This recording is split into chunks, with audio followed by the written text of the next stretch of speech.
Listen. Yeah. Yes, God. Get that out of there.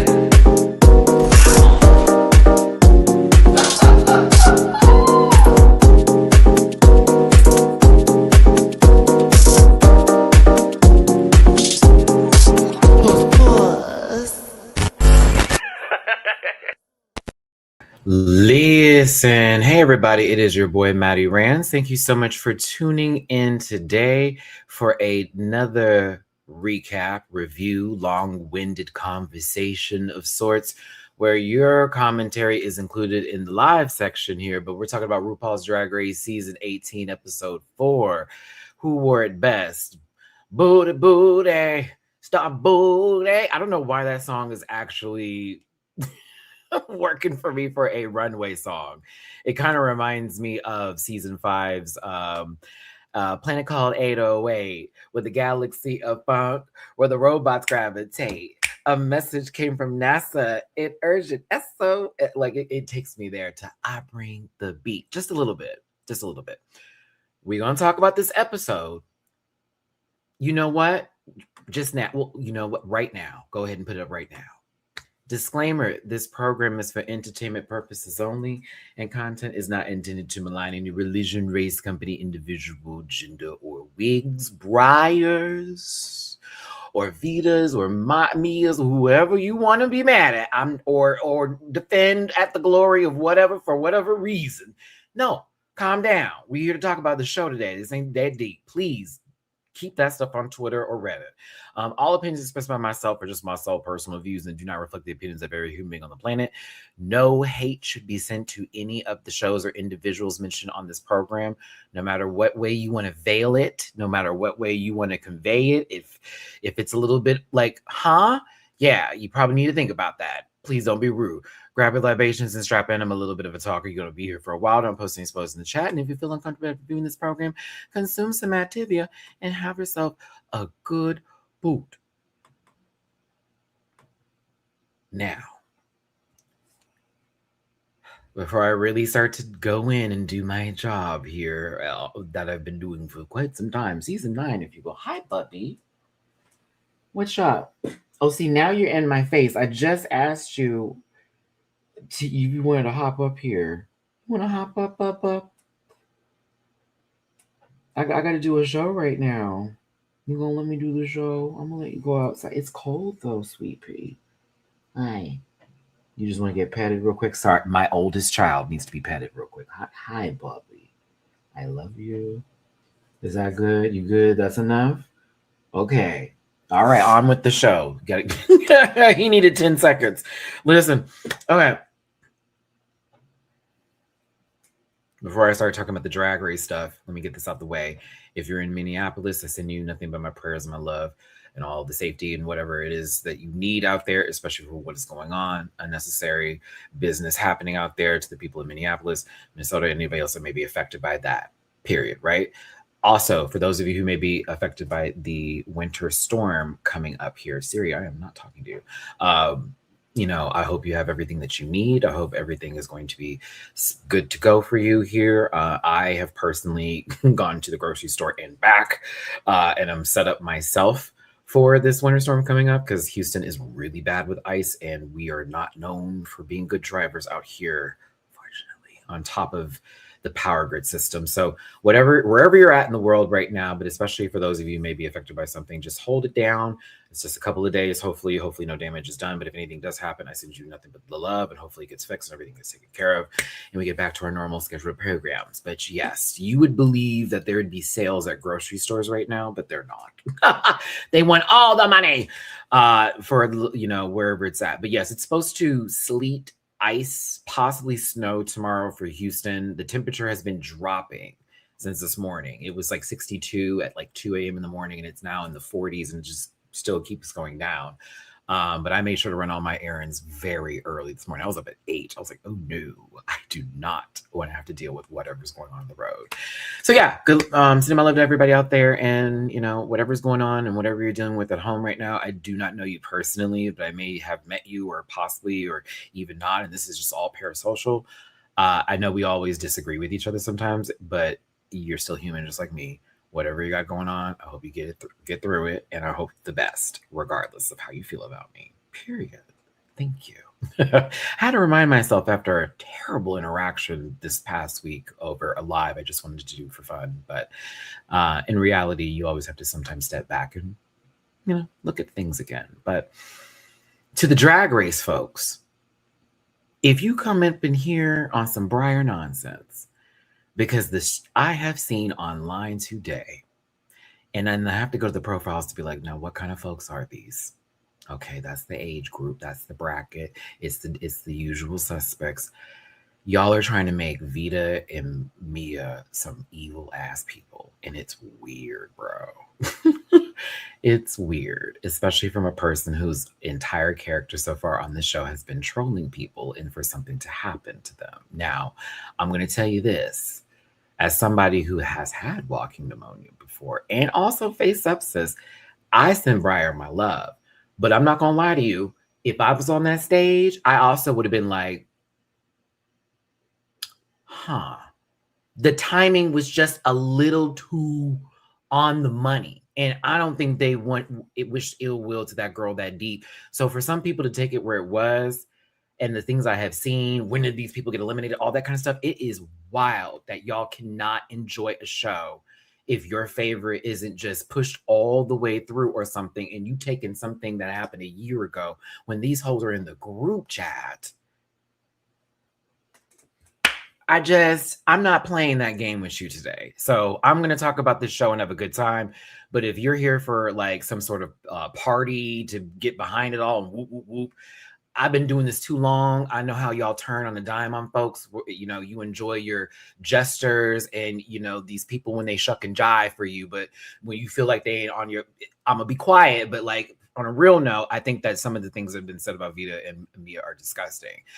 I also get that it didn't look good when it's like this person is fainting on stage, but also that person's been known for trolling. And not everybody's aware of the full day that's happening here. So people are going to question stuff that takes place. But again, they've more than likely talked about this. Mama was even just joking about this online, including other people. I wish hoes would hold smoke for everybody that had said something versus just the two on stage. That's all. So please, I just want to enjoy the show. That's why the disclaimer is happening here. I've been definitely guilty of going very far with a point of view or an opinion on somebody. But lately, I just don't feel like entertaining that kind of drag and that kind of bullshit online. So can we just talk about the TV show and say if we like the outfit or not? And then move on through, because that's what we need to do, especially in these days. Like, girl, I don't feel like arguing with my own community over a TV show right now. I just don't. We got bigger fish to fry. Midterms coming up. So there you go. If you want to find me in all my social media spaces and places, it's in the link in the About section. Just click it and take you where you need to go. If you want to check out my reactions, I did a reaction to this episode, including Traitors, and soon to be, UK versus the world is starting next week. I'm so excited. Whoop, whoop, whoop, whoop. So many people to root for on that show. Catch my reactions on Patreon. They are available for your consumption for as low as $1 a month right now. So I'm also going to say UK versus the world premieres on a Tuesday. Am I right? I think I am right. It's on a Tuesday. So reviews will be Wednesdays and they will be like early day, okay? Because I know that it's also an international show and I want to make sure that everybody can watch it. Now, you may be at work in the United States, okay? But my babies across the pond are going to be at home in the evening time. It's for them. So if you want the playback. But you all know when I do an international season, I try to line it up with the timing so it's not like, because there are international rant packers. Shout out to my across the pond babies. Y'all deserve your time too. So it will be an early, like 12 o'clock in the afternoon in the USA kind of show on Wednesdays. But the reaction will be posted as soon as possible on the page. So there you go. Bow. And then, of course, Traitors is Fridays and season 18 is Saturdays. I hope you finish pooping.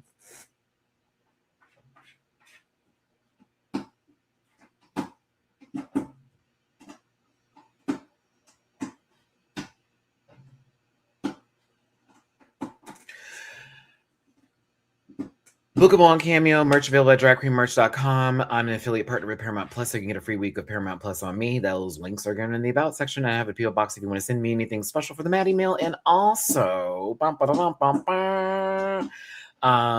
there's a Discord if you want to be a part of the conversation and take it to the Discord. Discord, not Adams. Not Adams, but if you want to go to the Rant Pack Discord, it is available. Lots of conversations, whether it's music, the water cooler, y'all want to just blow some steam off with your fam over here on the Rant Pack. Me, Dooley, and panel members are also part of that crew. Most of us join on in. And then also, if you want to play some Dead by Daylight, I'm always in the Discord to make sure if you send me a hey, Matt, interested in gaming, let's go. We'll go ahead and play a game. Micah, we try to get a hold of you. Me and Madeline try to get a hold of you this last game, but no, it's okay.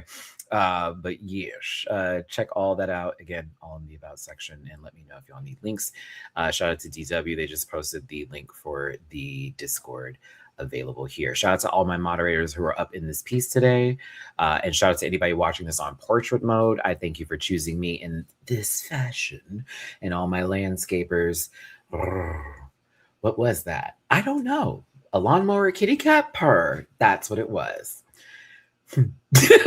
Okay, am I done? It's 11 minutes in. Someone's screaming at me, like from across their room, possibly, if they can hear me while they're vacuuming. Oh, and if you wanted to throw, if you wanted to throw a little bit of love in my jar, for your boy hosting with the Mosin today, and drop me a little tippy poo, please, and thank you. You do not have to, but if you want to, please, and I appreciate it. It certainly goes a long, long way. I just did my last rounds of purchasing today. We had to buy some more kitty litter because something told me, as I hear my child pooping, I needed more kitty litter. PayPal.me for /Matty-Rants, Cash App $, my 924 in Venmo /Rants. Shout out to CJ, first tippy poo of the day. Yes. Hello, Maddie, joining Patreon soon. Ready for MK. Thank you so much, CJ. Oh, totally forgot. Hold on here. I totally forgot that I want to give somebody some love because this was off camera. Where are you, my baby girl? Ashley, thank you for the tippy poo for the traders recap. That was last night, and I was totally not. I want to give you your shouts while we're here on the live today. Thank you so much, baby. That came in later in the evening.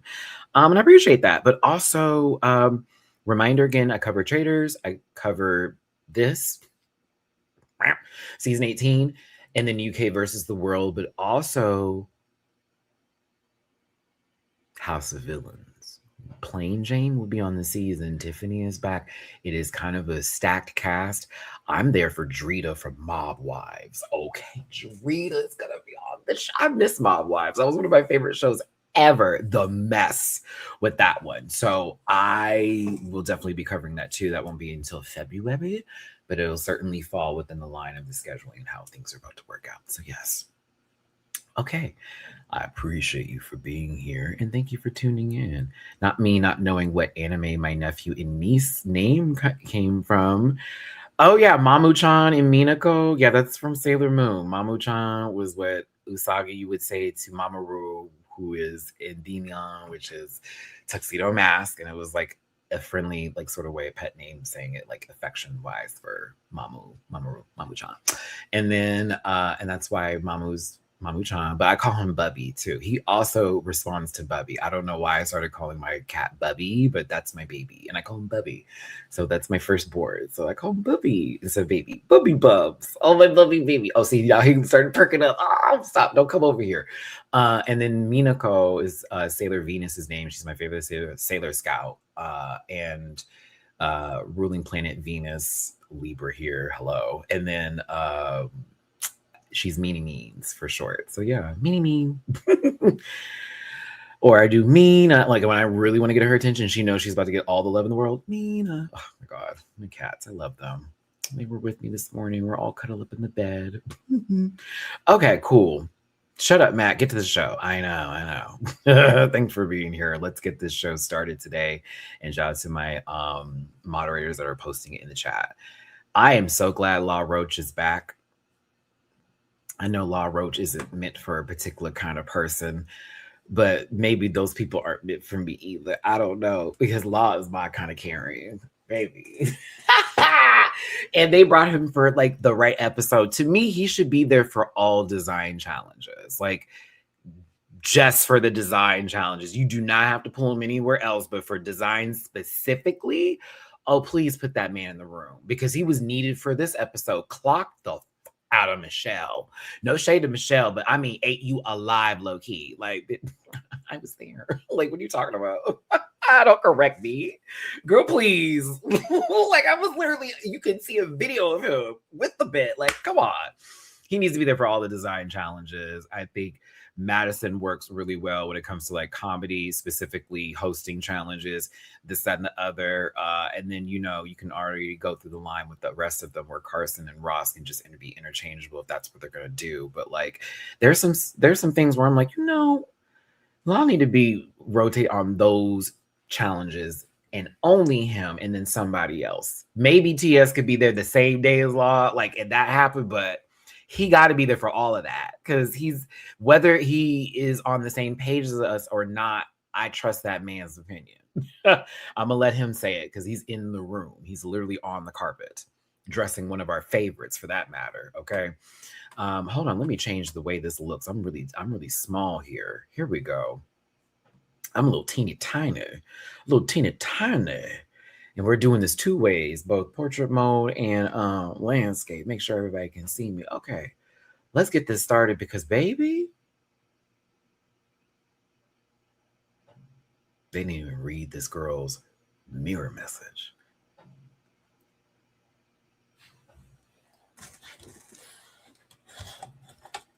Came in the room, looked at what that girl said, turned around and said, you know, I went through a lot.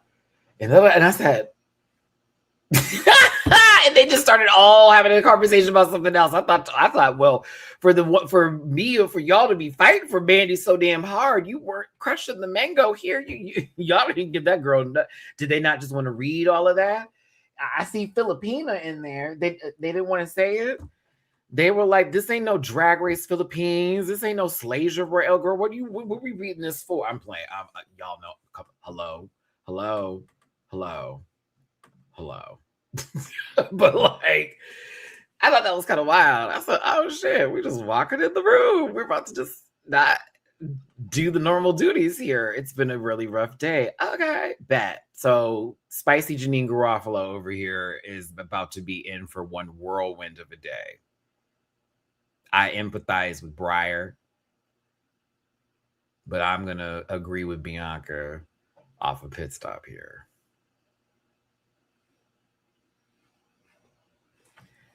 These last couple of weeks,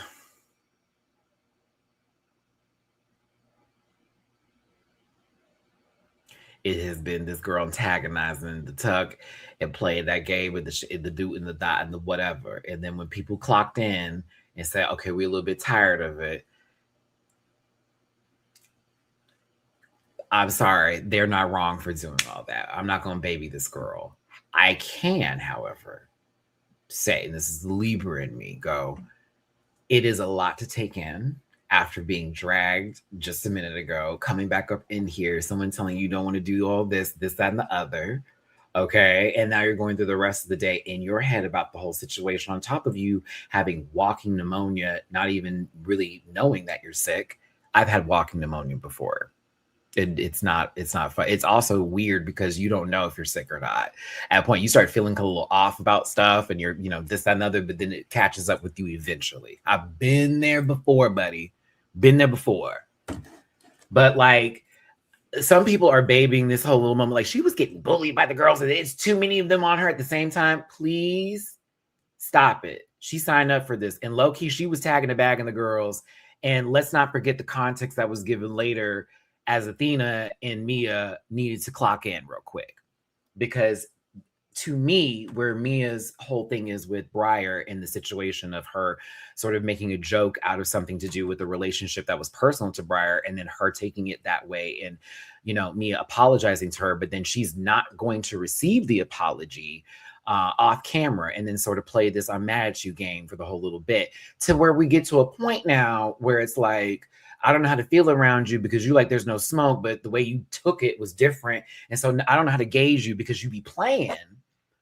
You play And this is what a lot of people do on this internet, especially when you have a different opinion. Oh, y'all played, you want to clock, you want to do, and you want to read, bitch. But then when someone gets you, gathers you, especially these kids that like to go in and all that shit, online when they're trying to read a girl. And then when someone gets them back, they go, well, I'm a minor and you shouldn't be talking. Why are you even in this conversation then, child, if you felt you couldn't be in this space and that person can't talk to you back? That's not what this is, but this is a moment of someone reaping what they sowed. You planted those seeds, baby, and now the harvest has grown, and these two bitches are at the crops. They need to check in. It was a moment where you wanted to make something a big deal, and now that you're being called on it because you want to apologize on camera, it's like, no, like you were acting kind of an ass about it. I don't know how to gauge with you. Explain yourself. And it wasn't done that way. You still were the victim. And it was like, no, we can't play with each other. That was Mia's point. We can't play like that. I thought we could play like that. We're not there. So I gotta do this with you. I gotta do this with you because now I don't know how to gauge you when you want to be like silly and sassy and this, that, and the other. And you know what else? That means don't come over here fucking with me. Don't come over here playing with me, because if I snap on you and you're like, well, what was that about, girl? I always play. I don't know that, because when I played with you, you took it so personal. That's what that's about. So again, Briar's gonna have a really tough day. I received that, but this was all needed. This was very, all right, little girl, you've been playing and now we're about to clock in. And Athena here stepping in was necessary because, mind you, Mia is related to Athena. Mia is Juicy's aunt. Juicy, Athena's mother. Let's keep the connection here. Let's stay in here. Okay? We find out through Athena that Briar has been talking mad shit about Athena to Juicy. Okay? And that Briar even was antagonizing Athena about it, saying, like, Juicy doesn't even back you up when I go in on you. Now, as much as she could be playing and all that kind of shit, you need to really think about this. Now, how come she can play like that, but then if another girl gags her back, oh, we can't do all of that? You are now getting into some personal shit with people who have known each other and who are living, breathing family members, drag community kind of stuff, do this, that, and the other, travel to get, like, you playing now. You playing with long-standing friendships and relationships, and you're doing it just because you want to annoy somebody because you think it's funny. That's when that trolling shit don't work, because like then you get clocked into it, then you get pulled in there, and now you want to be the victim because you were just playing. Not everybody fucking playing. Sometimes it's not playtime. You hear what I'm saying? Sometimes it's just not playtime. Sometimes you need to read the room and where everybody is at, honestly. And Briar didn't do that. And so Mia clocked her, and she left it for that. We just have to have our space, and we just have to do this. And don't check me, little girl. And it was very clear. Like, we hear you, but you playing right now. Because you acted like an asshole to me, and now we're on camera. It's, oh, I'm sorry, girl. It's okay. You're for TV. I'm backing away. Now, this was good. Because when Briar said needing to defend Juicy to Athena, I thought that was crazy.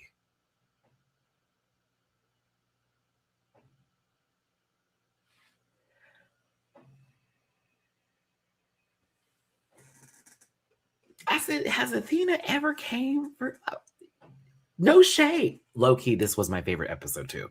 But like, and I'm going to be real with you, I do miss Briar because I liked Briar. I think Briar's going to get a call back. Briar's getting a call back. That exit line was like, that exit line. And Rue, I don't care what the girls say about, it was, bring her back. That was wonderful. Let her cook a little second. Bring her back.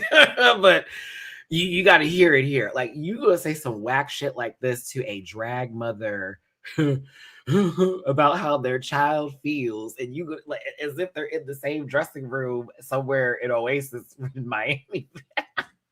Like, I have to defend her against, she ain't said shit about Juicy. Oh, Athena went off. I was like, okay, Athena, I know that's real. She said, you're gonna have to stop playing with me because you fucking around and you about to get in between some shit that you are not ready for. And that Miami was coming out. baby. This lady looked very prim and prop, but she was ready. Mind you, me over this girl, it would have been something like, what is going on? This little girl is playing too much. So Briar, unfortunately, did get a reality check. And I always say, for those girls who like to play, pick, and tag and bag other girls, sometimes there are certain people who do it very well and also understand what they're doing and they know when to reel it back. But the ones that don't, they always get that nasty reality check.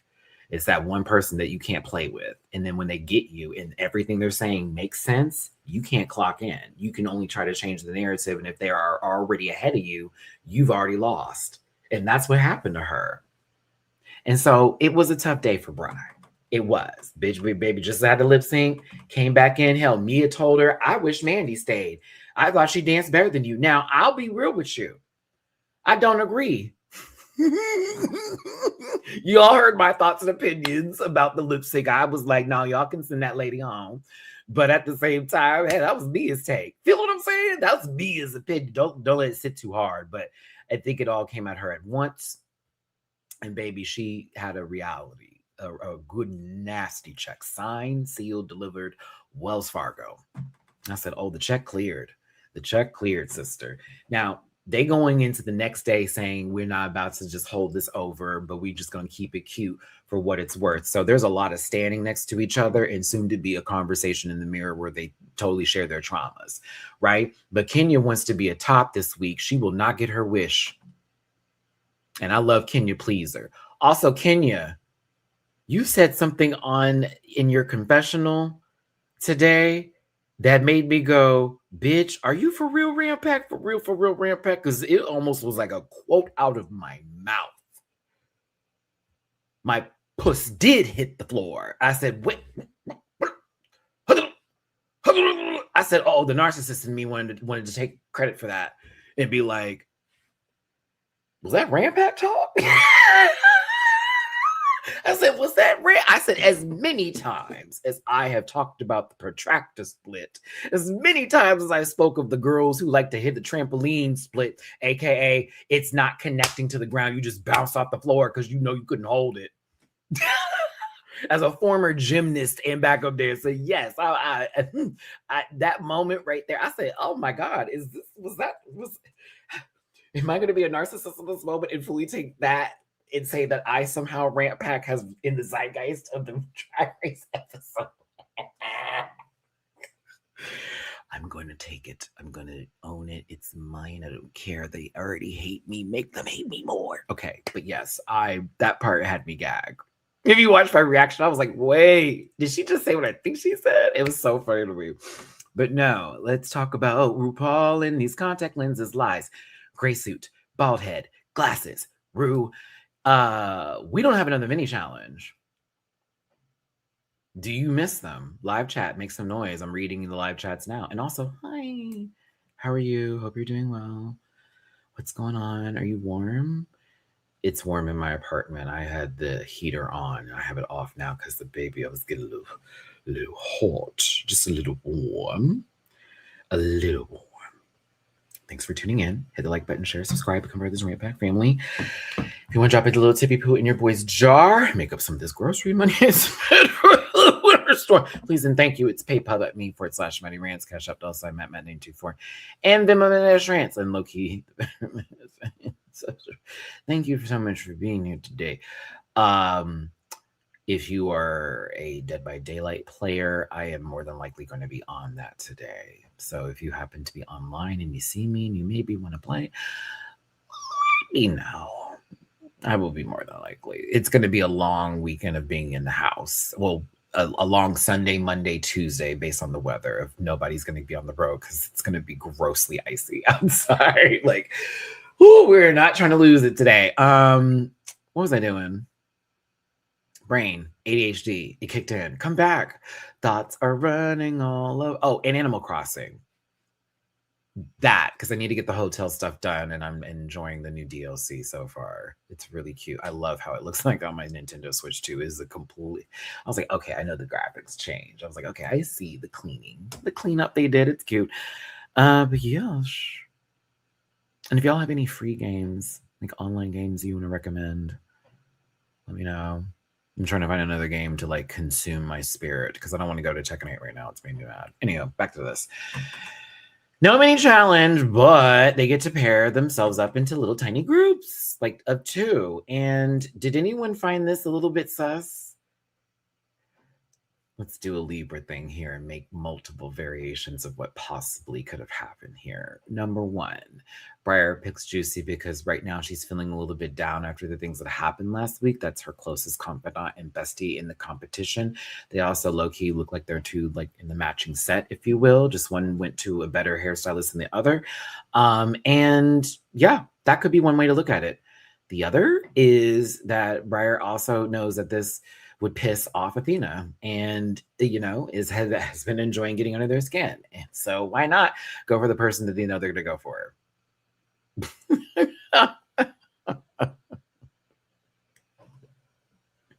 Multiple choice answers to how this. Maybe it's a little bit of column A and column B together. Like, you know what? I want to do that because I also know it's going to piss her off, but I also need my friend. That's a Taylor move, making variations one theme again and again. No, I have to listen. That's why if I ever got on like any reality TV show competition, the way I'd be so conflicted through a lot. Like I know when I want to go in on my going ins, if you want to make a good move, but like if I'm Rob R, like in Traders this last episode, oh baby, that would have been torture for me. Having to make those decisions because it's like you want to make a big move, but if you do it wrong, what's gonna happen? And I hate it when it's no. That's me. I hate that. No. But no, Briar immediately grabs Juicy. Athena's like once again left with nobody but Darlene. Isn't that kind of wild? Like I know Athena's like I never get to choose, but I was like, hell, Darlene barely gets to choose too while we talking about it. So our teams are Juicy and Briar. They low-key look related, like in a second cousin sort of way. You got Discord and Jane. You got Nini Coco. I've been loving Nini Coco. Sorry, I've been wanting to do that for a minute. And Mikey Meeks. I love Mikey. I want them to do well. You've got Sierra Mist. You've got Kenya Pleaser on a team. You got Mia Star and Vita. Now, hold on. And I thought to myself, because Mia too, like we're getting put into teams and they're talking about a design challenge. And I'm with Vita. Oh, bitch. Oh, bitch. Oh, bitch. Like, I'm winning. Yay. Like, here's my first W. Yes, I grabbed the right partner, right? And then you got Athena and Darlene, right?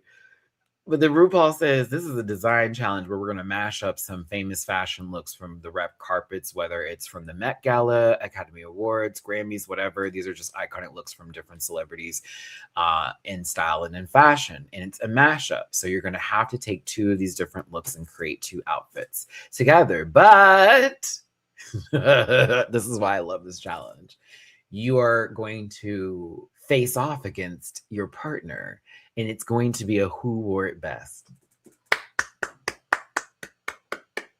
That is how you make this not boring. Thank you. Because you could have easily just had the girls into groups and then just based it off of the groups themselves and then had a double win. And then whoever was the worst group was in the bottom 2. That's easy.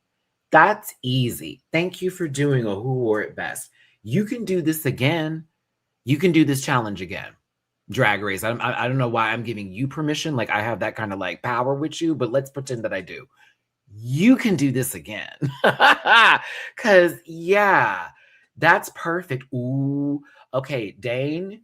All right, here we go. Let's all be production today. Let's give them ideas that they may use and steal because they're good for that. It's okay. They can steal. I mean, you can give me money too. I'm broke, bitch. Let me find some money come from Fenton Bailey, baby. I'll be gay. Okay, listen. Come here. Let's say they keep this and they do whatever. But RuPaul goes, now that I told you that you're facing off against each other, do any of you want to switch your partners? And if you do, you have 1 minute to do so. Go.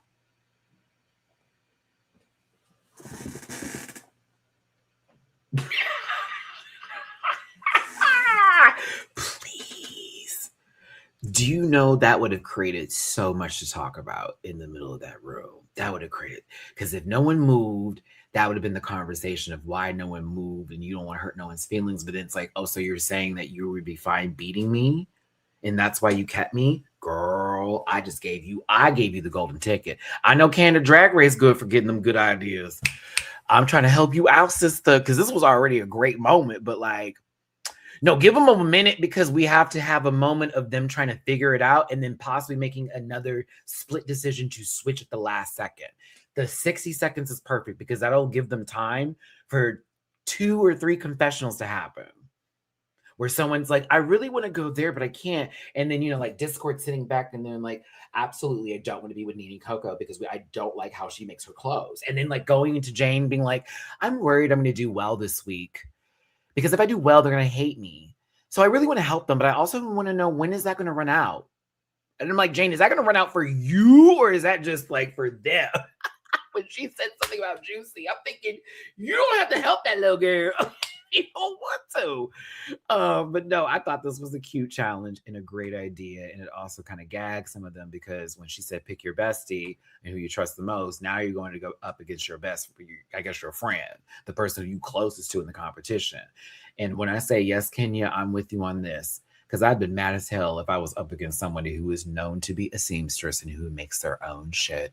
Literally was in the Secret Service for Hope for the Right administration. And like, no, the way I'm like, oh, y'all setting me up. So you want me to go home? The cameras would have had to stop. I've been like, so what high fresh hell is this? Tell it. Can we pick our enemies next time? Who do we not like? You know what I mean? Who do you feel you don't get along with the least? Oh, actually, that would have been an interesting challenge. Ooh, that would have been an interesting one too. If they didn't do besties and they did, who do you feel is your like opposite? Oh, that would very interesting. I don't know. This was so good, but yes, it is a gag. The girls are gagged. The girls are gooped. Oh, Kenya, you will be forever iconic. Let me tell you something, baby. The faces. Now, Vita's face is like, well, that sucks for Mia. While Mia's like, well, fuck my drag.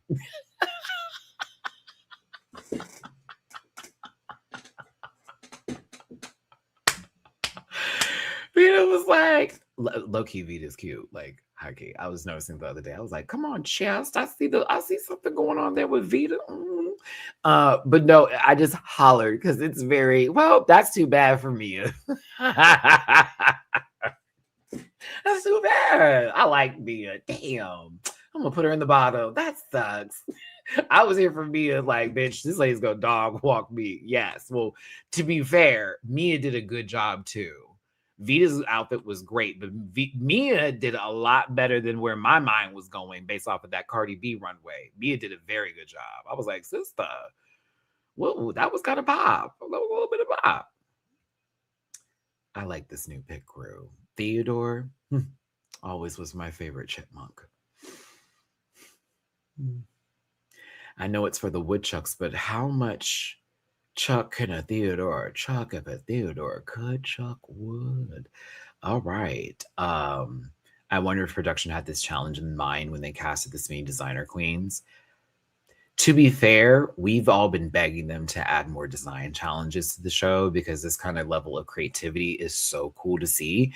And it kind of adds more to our love and liking of certain queens on the show, as well as giving queens who may not do well, say, in like acting challenges or comedy, this, that, and the other, the introverted lovers of the world that sometimes fall into their arts and crafts, and I don't mean that in a read, but like in the truth of it all, of being a way of communicating to the people that they care about the most. So that is why for me, I want design challenges because it just makes sense. Like, it's like, that's for the girls who really do be sitting there and putting so much effort into the work, into their like garments and want to show it. But it also is a challenge to the queens that have maybe paid designers and maybe haven't really relied on a skill that a lot of drag queens use for their day-to-day because of how expensive it can be to get looks. And it all depends on them. So it's a multifaceted, I guess, way of looking at a design challenge for me. It's like, it's necessary. It's a part of drag in itself. These people go to fucking work on Tuesday night bar nights in clothes they just made that day with the fabric they got from the store not 2 minutes ago while trying to figure it out and pay bills, bitch, and go to the next job on top of that after that job. Like, it's a lot. So I think they're important. It's necessary. We must have them. You know what I mean? And that's the thing too. Like, let me get casted for this mother. You know what I'm saying? I'm gonna go take some classes immediately. Like Lux said on the pit stop. You need to know how to make a tube. A tube. Just a tube. Just make a tube. After that, go from there. You know what I mean? But like, you should be able to make a tube out of something if you get on this bitch. Like, just a little tube dress. Shoot, you wore them towels and you pranced around the house on your tippy toes. That's already the base for your tube right now. Sew together. So the groups got to pick through the different numbers, and the numbers they chose was, of course, how the mashups worked. Juicy and Briar got Lil Nas X and Rihanna for some of their iconic moments in fashion. And then, of course, we have Jane and Discord, which I knew RuPaul was dying to see Discord walk just without even being in drag, and to realize that it does not matter if she is in guiche or if she is just presenting herself in her full natural form outside of the makeup. But that is going to be the walk. I can't imagine what this baby looks like going into a Walmart. The giggle I would have. But again, people are finding this iconic. I say y'all pick and choose, because other girls have had worse walks, actually better walks that were also worse, and y'all gave them the business. So either way, it looks crazy, but if you like it, then I love it for you. But RuPaul is loving the walk, not loving it because it's great, but she thinks it's hysterical. So she is enjoying her Jester in Discord's Adams, possible needing to go see a chiropractor walk. Very much that.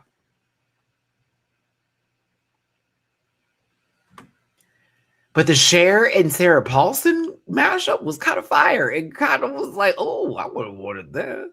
That is a good crossover with that neon green and black. I would have been so nervous to get this. The clashing of the patterns, Jesus Christ. We're just learning how to sew. We gotta learn how to get the patterns together. Oh my God, this is really about your taste now. Nene Coco and Mikey Meeks getting Jennifer Lopez and Nicki Minaj here, and they chose that form of Nicki, which is crazy. I'm like, out of all her runways, that's the one you wanted to do? Okay. And of course, the iconic Jennifer Lopez look that it is. So this was a tough one. I was like, oh my, good luck, girls. I mean, it does work together with the browns and, of course, the greens and blues. And, Mikey's like, how we're going to work that? I'm like, baby, it's given full jungle theme, like down. So you good. It's just, how are you going to put it together? Like, that all works. Like, it's literally jungle. It's literally Amazon Safari theme. Boom, it's already there. But how are you going to put it? Like, you can look very garish with that, or you can make it nice and clean. This was also a very interesting combination with Lil' Kim. I remember, I'm that old. I remember watching that when Diana Ross was. I remember watching that live. That shit was so funny. I could not take it. Oh, I'll never forget it. On the red carpet too, everybody was losing it when Lil' Kim walked out there and that titty was out like that. I'll never forget that. But yes, with Diana Ross just straight up on national fucking television. Was it cable? I think it was cable because it was MTV, right? Yeah.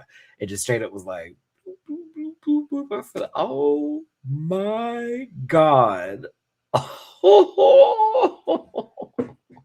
was with my family watching that shit. It's so funny.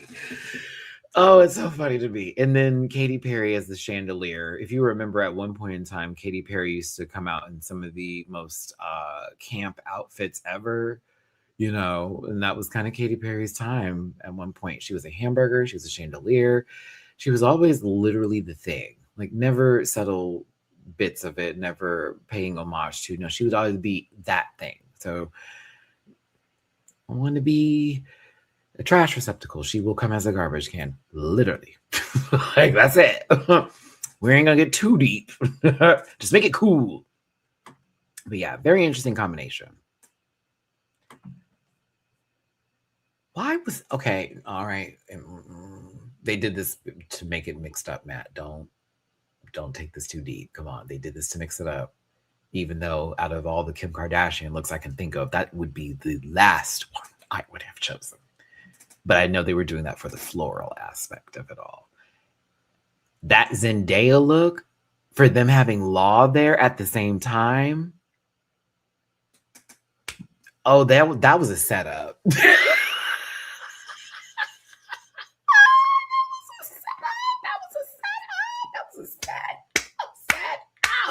Set up. And Athena, I love you now, but justice for Darlene. I love you, Athena. I love Athena, but justice for Darlene. I think the one thing that would have actually like really ate Darlene's look is if she didn't do that shoe and she did like a silver pump or a boot or something like that, more of like a silver shoe to like really like meshing with the metallic in the floral theme. But I'm sorry, that shoe wasn't hurting my feelings that hard for her not to have won that over Athena. And well, you could literally see the exposed corset. But okay, I was like, all right.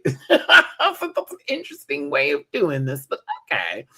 Anywho, I would have been hyped to get Zendaya's look. I'm like, yes, what are we making?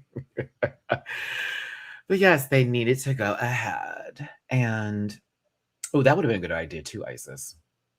Make these looks and of course compete against each other. And this was quite fun to go through the workroom today because there's a lot of different storylines happening with people needing to prove themselves or show this is the reason why they won an episode, like Nene Coco. Really, that was for Discord. Jane is also on the trajectory of having like one of the best track records ever, but she also doesn't want to win too much because she'll have a target on her back, to which now Mikey has been trying to get a win for quite some time, but has a lot to work with these florals and, well, not florals, but prints of jungle nature and animal print. This Scentbird ad, this whole moment right here was so heavy-handed. But I also want to say, Kenya, that I'm glad they had you for this, sister. Hope they paid you extra just for you doing this, baby girl. Also, I like Scentbird. I used to subscribe to it. I don't anymore because poor. Poor. And we need less subscriptions right now. But I will say, for when I did have it, I loved Scentbird. I did. I love getting a new scent in the mail. I'm not being paid for this, by the way, but I did love getting a new. Do y'all have a hello? I know my videos ain't as good, a lot of ambassador program, maybe, huh? Matty-Rants? I'll take that email. Bitch, please. Let me sell myself better than this. I have a lot of people watching me right now, Scentbird. Send me some. Do a little cold or something like that. I'm telling you, as long as I get to level or something too with the sense, because your boy likes cologne, okay? But yes, I thought this ad was like mad heavy-handed, but I still was like, all right, at least Kenya and Sierra got to have a little moment here. It was cute. Still better than Crystal's little commercial with her little the little textured blonde fro. They try to give that baby. I said, this is funny. Okay. Discord and Jane feel like it's going to be a huge competition against each other because they're both seamstresses and they somewhat have some similar style tastes. To me, I thought, well, Jane's winning because Discord's not going to be able to sell the garment regardless. Even if it's better than Jane's, she won't be able to sell the garment. Laws there. You think that's about to be I think your walk was cute. Stop. Stop. But Jane is also kind of feeling her fancy a little bit. She's going around the workroom, sort of asking questions, being funny and teasing a little bit. And I did like that through the episode. Even Mia just being like, well, Mia gonna keep on dragging me, sister. I'm just trying my best over here. It was fun for the most part as far as what was happening in the workroom when it came to all of this. Even with Jane trying to help Mia like do something different with the outfit, but then Vita's like, okay, you need to stop talking to her because that's low-key what I'm about to do with my look. Yeah, we're not about to do all that. And Vita tells us, it shows us with some of these great recreations, especially this Janelle Monáe, that this is her wheelhouse. I got nervous when she said this, and I didn't know if the editors just wanted to show this to be like Vita knows what she's doing, or to almost give us the idea that Vita may go too literal with the interpretation, which is not the challenge. So this was one of those moments where I was like, I love hearing about this for Vita, but I go, are you telling me that she's going to go in one direction and this is where we're about to be? I don't know. It took me there in just a second for the narrative purposes, but I was like, that's super cool. And I'm glad we got that. Darlene, you're a breath of fresh air. Don't go anywhere. I hope they don't send you home soon. Keep your sister. I'm actually rooting for some Dardar. I do. I like me some Dardar. I do. The Mitchell's cool. Something about Darlene's energy is just infectious a little bit. And like the laugh, a little chuckles to herself. She almost laughs at all of her own jokes. I could not take it for the Meet the Queens, but now that I'm watching the show, I'm like, I get it. I get the Mitchell effect. Keep Dar. Keep Dar Binks. Keep Dar Binks. Keep it. Just good energy. And I feel like they're like less evil, like, well, not less evil, but they're not evil like Colton. Ooh.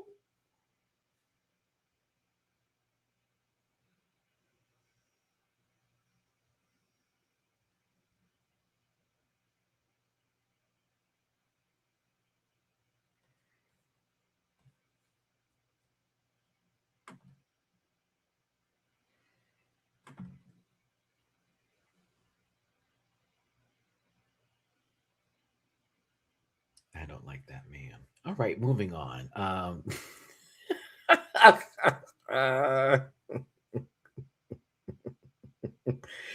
just thought about the Traitors episode, and the way I was taken back. Oh, like, damn, I really don't like that man. Okay, but listen, let's talk about this moment with Briar and Juicy. Okay. Before we do, there's 200 people in this live right now. Whether you're watching this on landscape or portrait mode, thank you for being here. Hit the like button, share, and subscribe to become part of this conversation. As you can see, the live chat is on right now, so you are a part of this moment too. Give your thoughts and opinions on this episode with me. And as you can see, I'm going up and down. My astigmatism allows this one right eye to make its decisions for its own, but maybe it'll tell this one what to talk about. Because if I see something good, you're going to be posted up, but you're already posted up. So thank you for being here. If you want to drop it to people in my jar, please and thank you. PayPal.me/Matty-Rants, Cash App $Matty-24, and Venmo Matty-Rants. And shout out to Emmy. Oh, Emmy, thank you so very much for the tip people on Venmo. Here to help with the. Okay, shit, I was talking. Here to help with those grocery stores. Here are swear word safari zone right now. Oh yeah. No shade. I barely got the last of some water that they put out. I have 2 cases of water and 4 gallons of water right now because the last time we had a winter storm here, like the power was out for a week. So, like, I was not bullshit. And my friend said, "It's not gonna get that cold." I said, "It's not that it's not gonna get that cold." He's from Ohio, so I was like, "I know you're used to like real snow. This is Texas. We're on a power grid that's not with anybody else. And we have a terrible infrastructure. Bitch, if the wind blows wrong, stop." So, like, as much as people are playing like, oh, it's not going to be that bad for some of y'all, some places are more equipped than others for this kind of weather. Houston's not one of those girls. And our Ted Cruz is gone. Every time there's a winter storm, he leaves us. And he comes back. What happened? It's so sad. It's the truth. He really do. Every time there's a crisis, he be gone. He be out there. And they come in. I love the state of Texas. What happened over here? It's be like, man. Anywho, be safe through this winter storm wherever you're at and whoever it's going to affect. No, that's Abbott. You know, everyone thought that was going to take him out, and he's still going. I'm telling you, hate will keep you alive sometimes. They say it takes you out, but hate will sometimes let you live. It will. Evils never dies, is what they say. Isn't that right, Ash? Shout out to the Evil Dead community. I love that movie. And the TV show was good. But back to Briar and back to Juicy. We got off topic, y'all. This is where you feel Briar it all kind of sinking in. And I think it's because there's a moment of being quiet and also needing to work and being able to be in your thoughts while you're at the same time trying to hold sort of face and speak to everyone else. I also am going to say this to Briar, like, because again, I do have empathy for you, but I also have empathy for Vita and Mia getting like basically threats, hate online, people, being like, when are they going home and all that kind of shit over some fucking TV show shit that happened where it's not that deep, but hey, when you go there, you go there. So this is definitely an accumulation of you being sick and everything happening at the same time. You have stress now on your body. You are currently dealing with literally walking pneumonia. Could have got these people sick up in here low key. But it was exhaustion, if anything, I think is what it was. Because she's a tough cookie, but it's just a lot at this point, It's a lot. I'm sorry, I'm reading a comment from Bravo to God. I'm a pusher. I'm a pusher, Katie. No, I felt bad. Again, she deserved them licks in the beginning of the episode, but this is just now, okay, we've had time to think about everything. And there's also things going on too outside the show, again, with them not feeling well, this, that, and the other. There's just a lot to take in. And I think that with Briar, I love to play it, I love to tease, and love to antagonize, but I don't think she wants to just come off like I'm just a mean girl just because I want to be a mean girl, but more so I'm bitchy, but I'm also fun. And it's getting the two kind of confused and hoping that doesn't come across that way and just having everything sort of happen at the same time. My sister Kenya, I was nervous for, but I have faith in my pleaser. I do. But you up against Sierra, so I was nervous. But everybody can read Briar's energy in the workroom. They all believe she's in her head. They saw that she was crying earlier. It's definitely something that's sort of like taking place in the room. They also understand, like, it's like, yeah, this may be her time. She's sort of getting what she got. Now, this is a competition. And Juicy's not directly in competition with Jane Don't for this one because they're in their own pairs. Juicy needs some help with their outfit and making something in particular with the skirt and cutting it into a circle, and ask for Jane's help. And Jane's like, I'll do it. I'll just do it for you. Oh! Which leads to a conversation about her getting help. And is that going to be what happens throughout the entire competition for these specific challenges? And I ask myself, Jane, well, you saying all that, but you the one offering it. And then in reality, you're not in competition with her directly. So if you want to help her beat Briar, then go for it.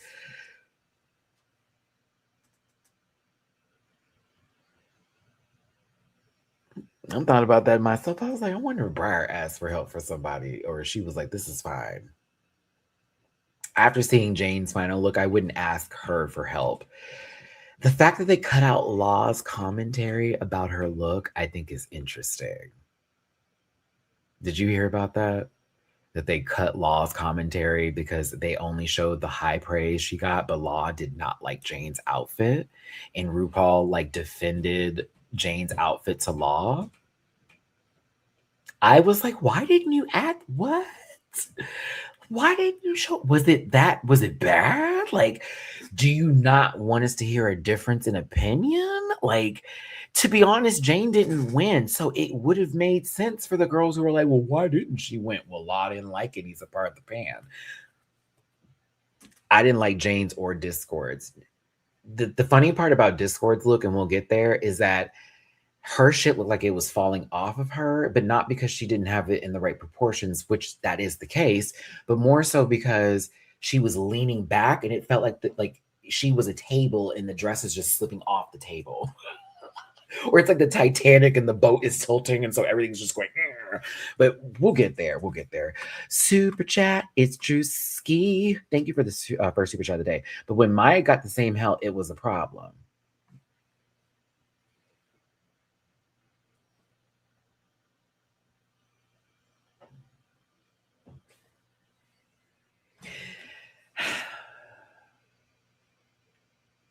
It is kind of, does it become the same conversation that Ron had in Traders about when one person does the same thing and another person is held more accountable for it for the other? Is it about the bias that those people place on another individual to then just say that it's fine without actually being fair because you like someone.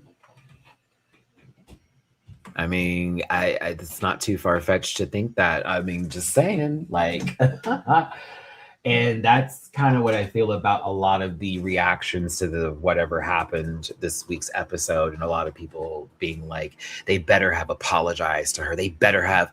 Who are you speaking on behalf of? Like, are you Breyer? Like, who I saw post a video about it, talking about the situation in a very unserious matter, but being like, yeah, that happened. Like, it is what it is, while y'all are on here losing your fucking hair over the situation. Please stop taking the things you see on television and applying it to yourself as if that is you, and then turning it and then being offended on behalf of somebody that doesn't need all that. It most certainly is human, but what's really the best part about being a human, Essie, is that we can also see our own flaws and we can be accountable for those flaws, and we also can own our biases.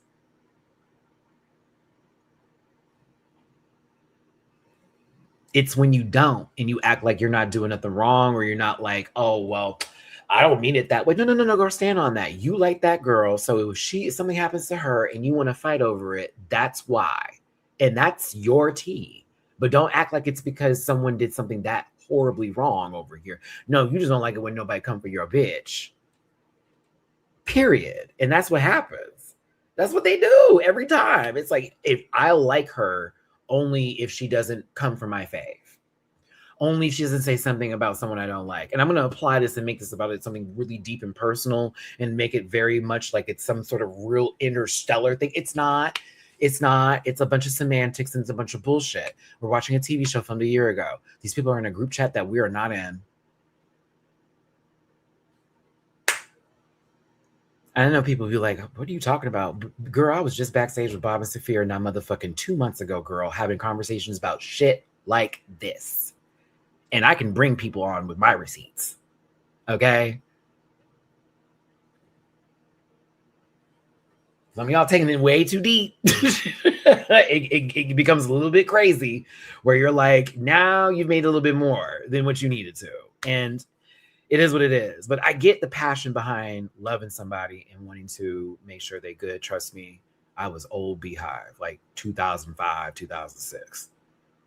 In the Facebook group chats, going off on Navy and all. Oh, trust me, me and Jamar were on opposite ends of the universe those days. But like now, that stuff just is not necessary. It's like, it's not that deep. Like, just enjoy your music. Go buy the girl's merch.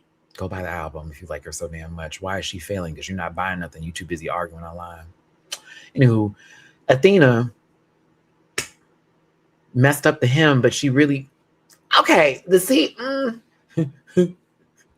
I'm laughing at Lux and Bianca being like, why didn't you just make another one? And just that way it would have just made another like element to the dress, and it would have still been together, and just did the other side of it. And I was kind of hollering, but I'm thinking to myself, Athena hasn't had that many lessons or has had to go through this before to where she would have known that. So she's going into full panic mode.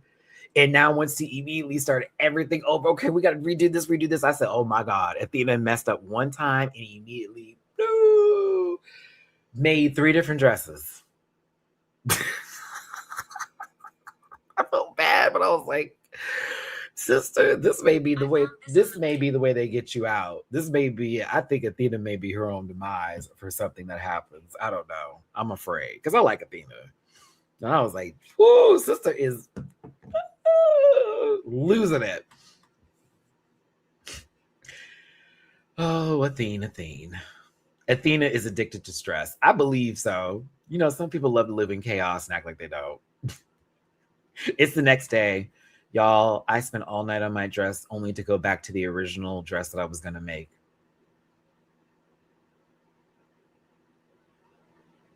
Well, I love you, Athena, but oh my. That sounds like something I would do. That's very Matty coded. That's my hard-headedness right there. Right there. Like I'm gonna mess this up. Oh, speaking of which, that's where I can relate. It's a small little story, I promise. But I was trying to get the battery changed, right? And I thought I made it with Firestone for the appointment because I knew they could, they gave me a quote on it. I would have had to pay more, but I was in such a rush and I felt like I needed to rush, right? So I was like, I should have done Firestone. I'm driving to the Firestone, y'all, and I look at the receipt and I'm like, bitch, this is AutoZone. And it's not even the one by my house. It's like one like further away, like 10 miles away. I was so fucking bad. I screamed at that car because I was like, God, why can't I just get it right? Like, where was my brain? I was so mad at myself. And I'm driving that AutoZone just cussing myself out. Bitch, I get to that AutoZone realizing, oh, I paid way less for that battery at this AutoZone. And they didn't charge me for the installation. So I saved another like $75 for the labor. $75 for labor to install a battery, by the way.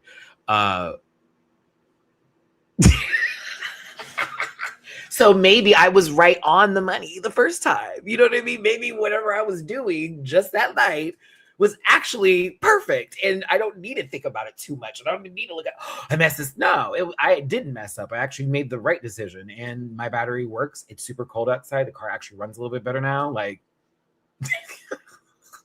but I did ask God for forgiveness because I was like, I'm so sorry. I was cussing out my car and I lost it a little bit, but I was just tired. But Athena, I feel you. I'm with you, girl. Right there. Discord wants her lick back. Discord feels they were wronged for not being in the top the last time there was a design challenge. And this is the time that they will finally be up there and they finally get what they deserve. We'll be right back. Because Girlfriend was hot and Untucked, and Mikey didn't need all that smoke. I was like, why is she coming for Mikey? Mikey's outfit's not even ugly. What's happening here? But no, the Briar and Mia conversation was necessary, and I thought this was cute, as well as a good way for two people who have some sort of different hard exteriors. They both can be hard on the outside, soft on the inside in their own way, but in different forms. And it's Briar bringing up that their dad never gave them any real love, and sort of like didn't, wasn't a good father to them, and sort of making them feel like they were worthless, and they left their home when they were 16. And then when we got to Mia talking about their brother passing away and having regrets not having a conversation with them when they set boundaries in place when people who disrespected them, and at the time that's what happened, but they lost them and there was a bit of regret there and not having that conversation with them. And now we know that Mia's entrance look also included something from their brother who passed, which was the jeans he always used to wear. Mia's brother was fine, by the way. Okay. Like, Mia cute too, but Mia's brother was far. I was like, oh, I said, this is how my family be. Okay. Everybody think my brothers are cuter than me. They probably are. But then my brother's like, no, you look the best. I'm like, no. But this was a beautiful moment. And I'm glad that these two had it. It will, the fandom will, this almost never existed because, the whole moment on stage took place, and God forbid, I know Beyonce did not just send no message talking about shop at the Beyonce store. Sister,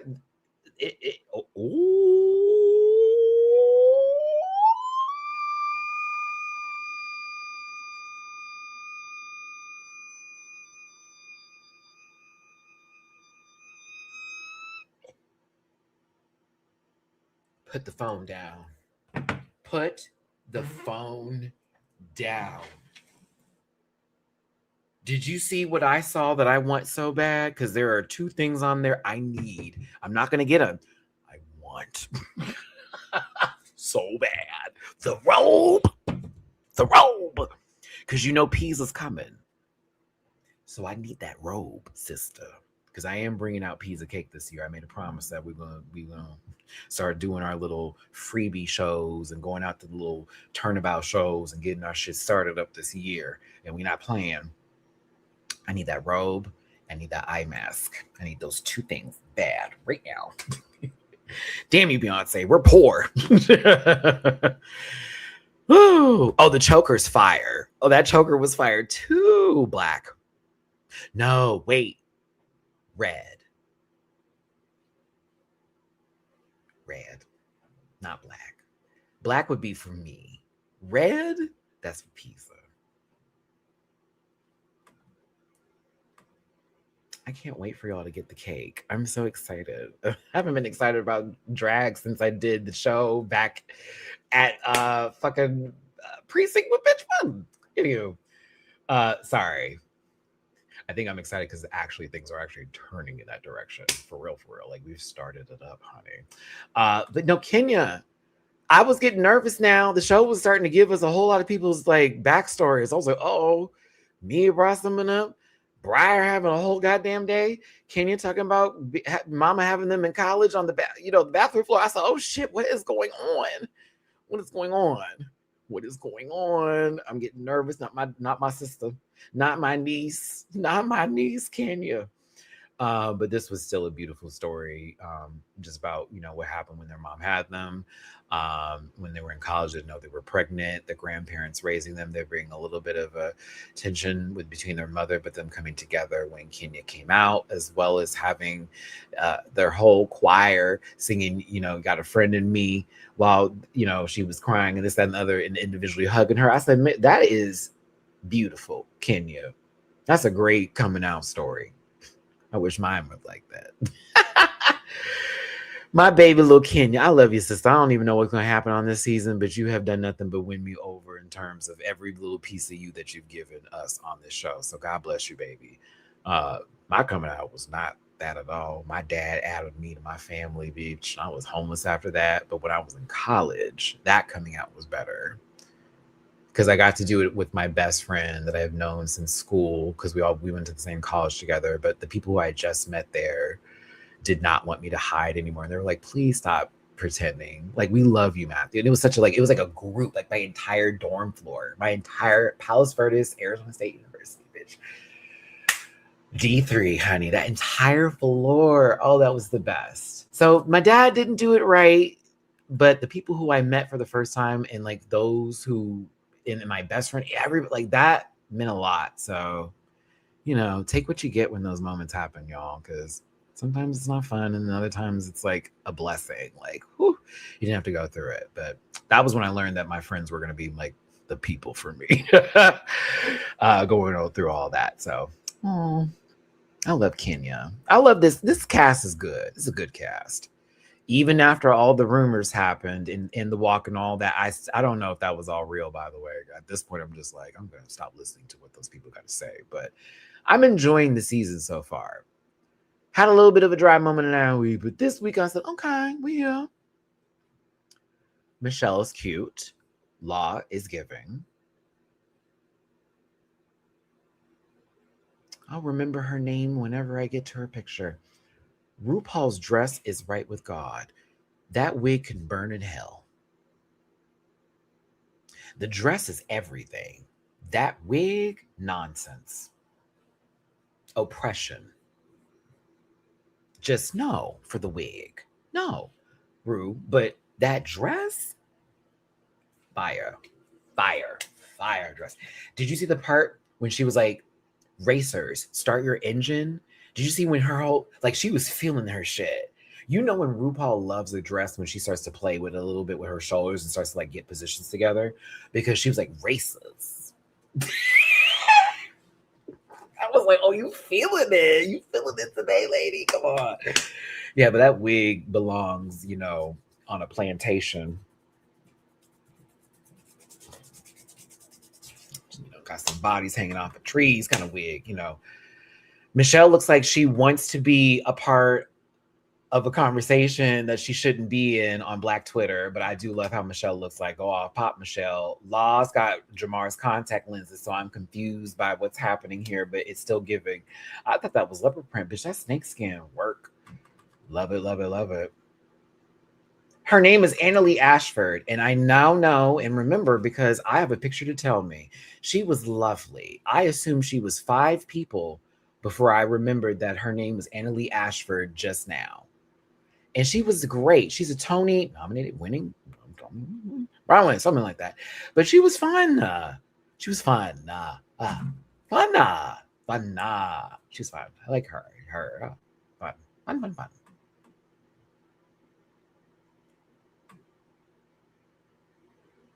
Winning. Thank you a lot. I was like, did she get nominated or win? I was like, I just want to make sure we got that right because you know how people be. I want that bitch. Okay, excuse me.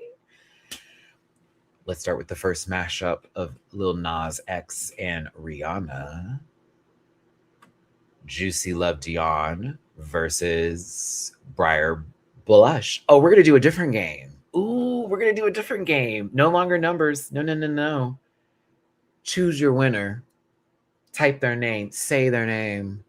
That's how we're playing it today. No numbers today, children. If you want to throw a number in with each person, go for it. But like, tell me who you won, baby. Was it Juicy or was it Briar? Stop booty. Booty. I can hear the song in my head when I have these pictures up. Oh my goodness. Stop booty. Hooty. Hoo. Juicy in these wigs, honey, are so good. I love these little wigs on Juicy, and her muggy is wug. She reminds me of Big Lex, but more feminine.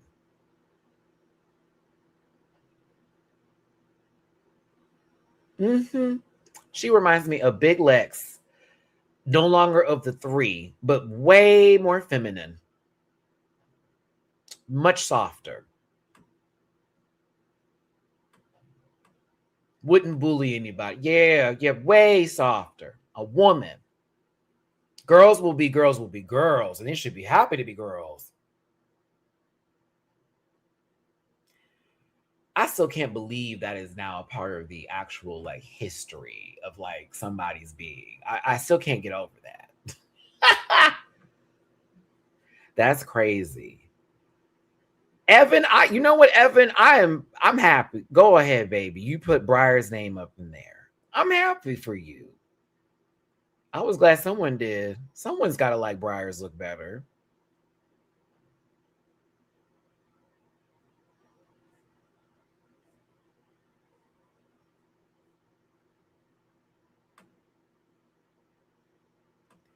Briar's mug is everything. That mug is right with God, blessed and highly favored. That is a pretty girl. That outfit is a fucking fool. It is a mess. Ew, ugly. However, all of this, oh, so good. So good. That muggy is so good. It's so good. I just wish the outfit was better, but ooh, that face, my God. And I'm so glad Law gave her coots. Because Law was like, I'm going to drag this little girl's outfit, but I got to talk about your mug, sister. And I think that is when she was already passing out, if you will. Like she was already zoning out, is when he made the comment. Because you saw when Law gave her that like coot, she didn't even really respond to it. And then when he's like, don't make that face, it was like she was trying to, but it wasn't coming out.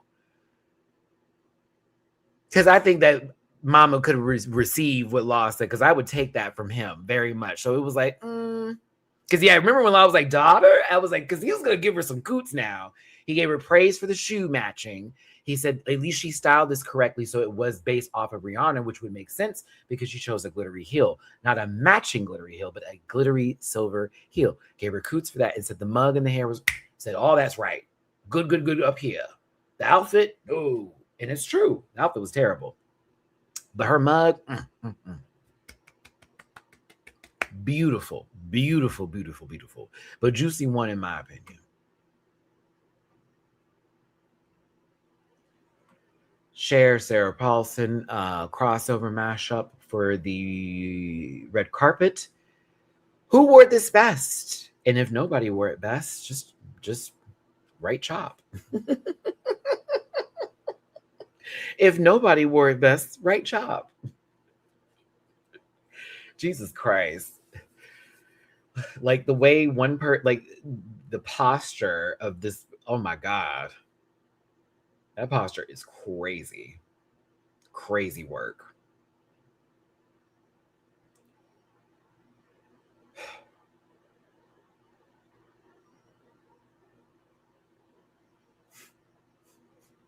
I love how I had this feeling that y'all just weren't going to be like, we're going to choose one. No. I had a feeling I needed to give you a third option. I am a Libra, and it should be fair that this channel is ran by Libra code of indecisiveness. Jane, yeah, Evan, I'm with you. I didn't care for both, but Jane was better. If we have to. Jane looks like she's about to fly out from a volcano and start, terrorizing little Tokyo, but then we find out they're pretty good. And they're going to pick up some twins along the way and then have a couple of adventures of healing, helping, and looking out for scaly lizards. I don't know. Discord, it as cool as it is that you hand stitch this, and I think that's very cool. That's great. That's amazing. Your makeup is wild to me. That makeup and that wig, sister. I thought you was like some older woman walking through a cache trying to figure out where the sale rack is. She don't want to wear her glasses today because she still's young. But no, I thought I just could not take this mug. It's not for me. I thought she looked a little old. I was like, nah, I don't like that. And the wig. I was like, no, thank you. The outfit itself looks like it's falling off of you in terms of it looks like your titties are down here and you're already so small. I do like the fact that it's like stitched together, and I see the Bob Mackie reference I think is cool. Hate that other pants. Hate that other pants. Hate that you did pants. But I get that you wanted to do the green in there, and I kind of wish it was like almost a skirt moment with that green trim versus the way it was done. But I think it's cool that you have your own Discord cam. You are iconic for making RuPaul laugh. You are the jester of the season for her, and that's great. She said, "Please keep walking like that, so I can giggle." This was Law's first time seeing it, and I'm talking about that man. They cut the camera right as his head went back, like Law. Law was like, wait a minute. For real? God bless it. God bless her. She's walking like the earth is flat or something. Woo. Rue needs to stop because that's what she's doing. Because she wants her to change the runway too, but she just enjoys seeing it because it makes her laugh every time. Please, as bad as it is, Discord should still take that as a positive. Ninetel, thank you so much for the super chat. Little white boy in drag, why are you walking? My God, thank you so much for the super chat. Oh no, they're going to say something about that Ninetel. Why is everything about race? I don't know. Ask Minneapolis right now. You good? Right. So you going to let that one fly then. For my friend over here, Ninetel. Thank you. Appreciate it. I'm just saying, before I hear it come out of somebody's mouth, if you want to go there, please. But let me go ahead and put it up because I know it's gonna apply. That's just Nine Tails, and that's just that. And I appreciate the super chat. Thank you, but also thank you all for tuning in. Okay, let's go. Are you serious, CB? Are you? Oh, but goodness, I'm getting mad. Okay, hold on. Let's get back to the show. Because that was that. I'll take blame for that. That was my fault.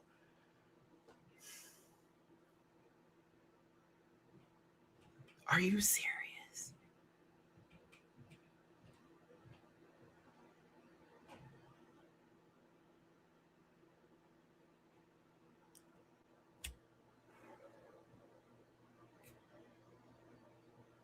Just a brief moment for that person. Let's give a brief 15 seconds at least.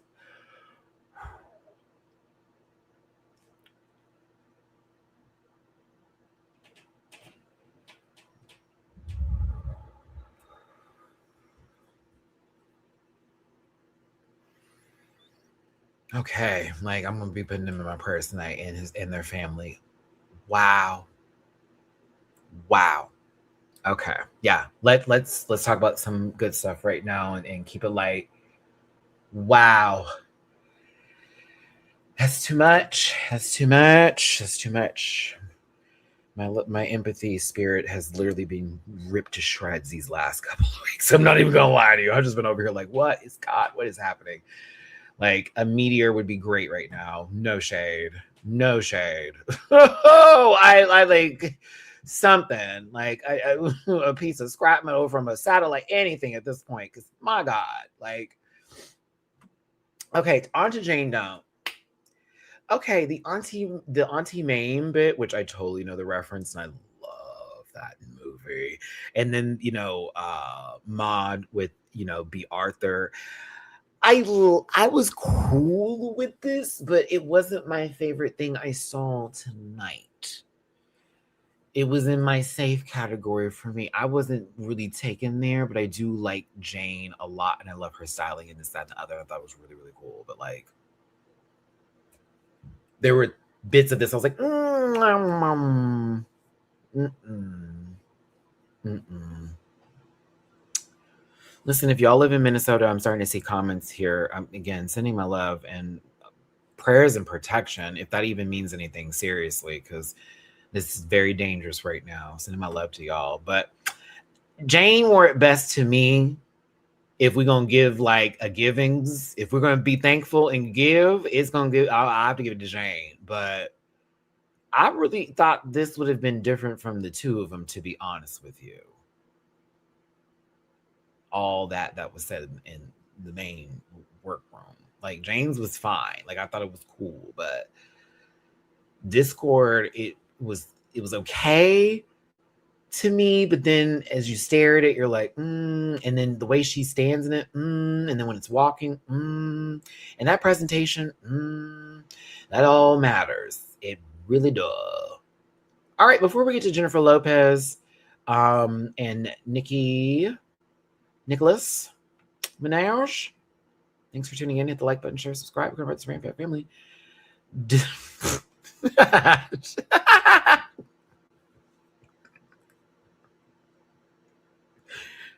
Are you sure? Because Raven didn't.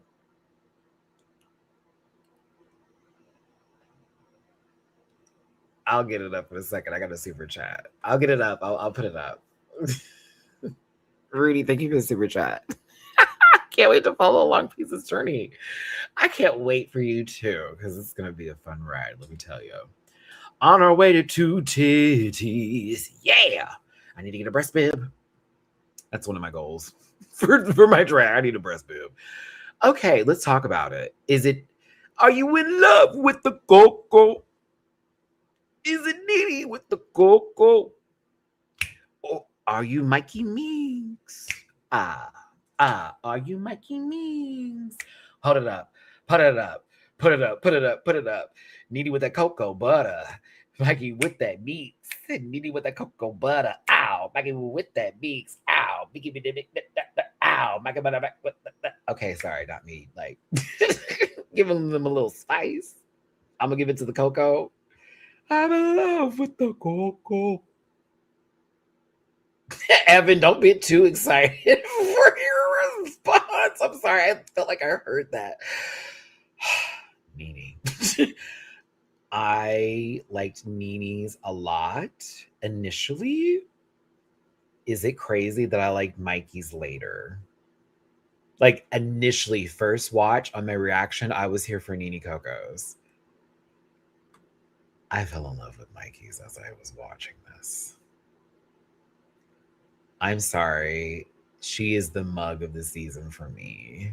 I love this queen's face so much. That face card never declined. My God. A lot of girls this season can paint. A lot of the girls can paint their mugs this season. Thank you, Jesus. That mug. Oh.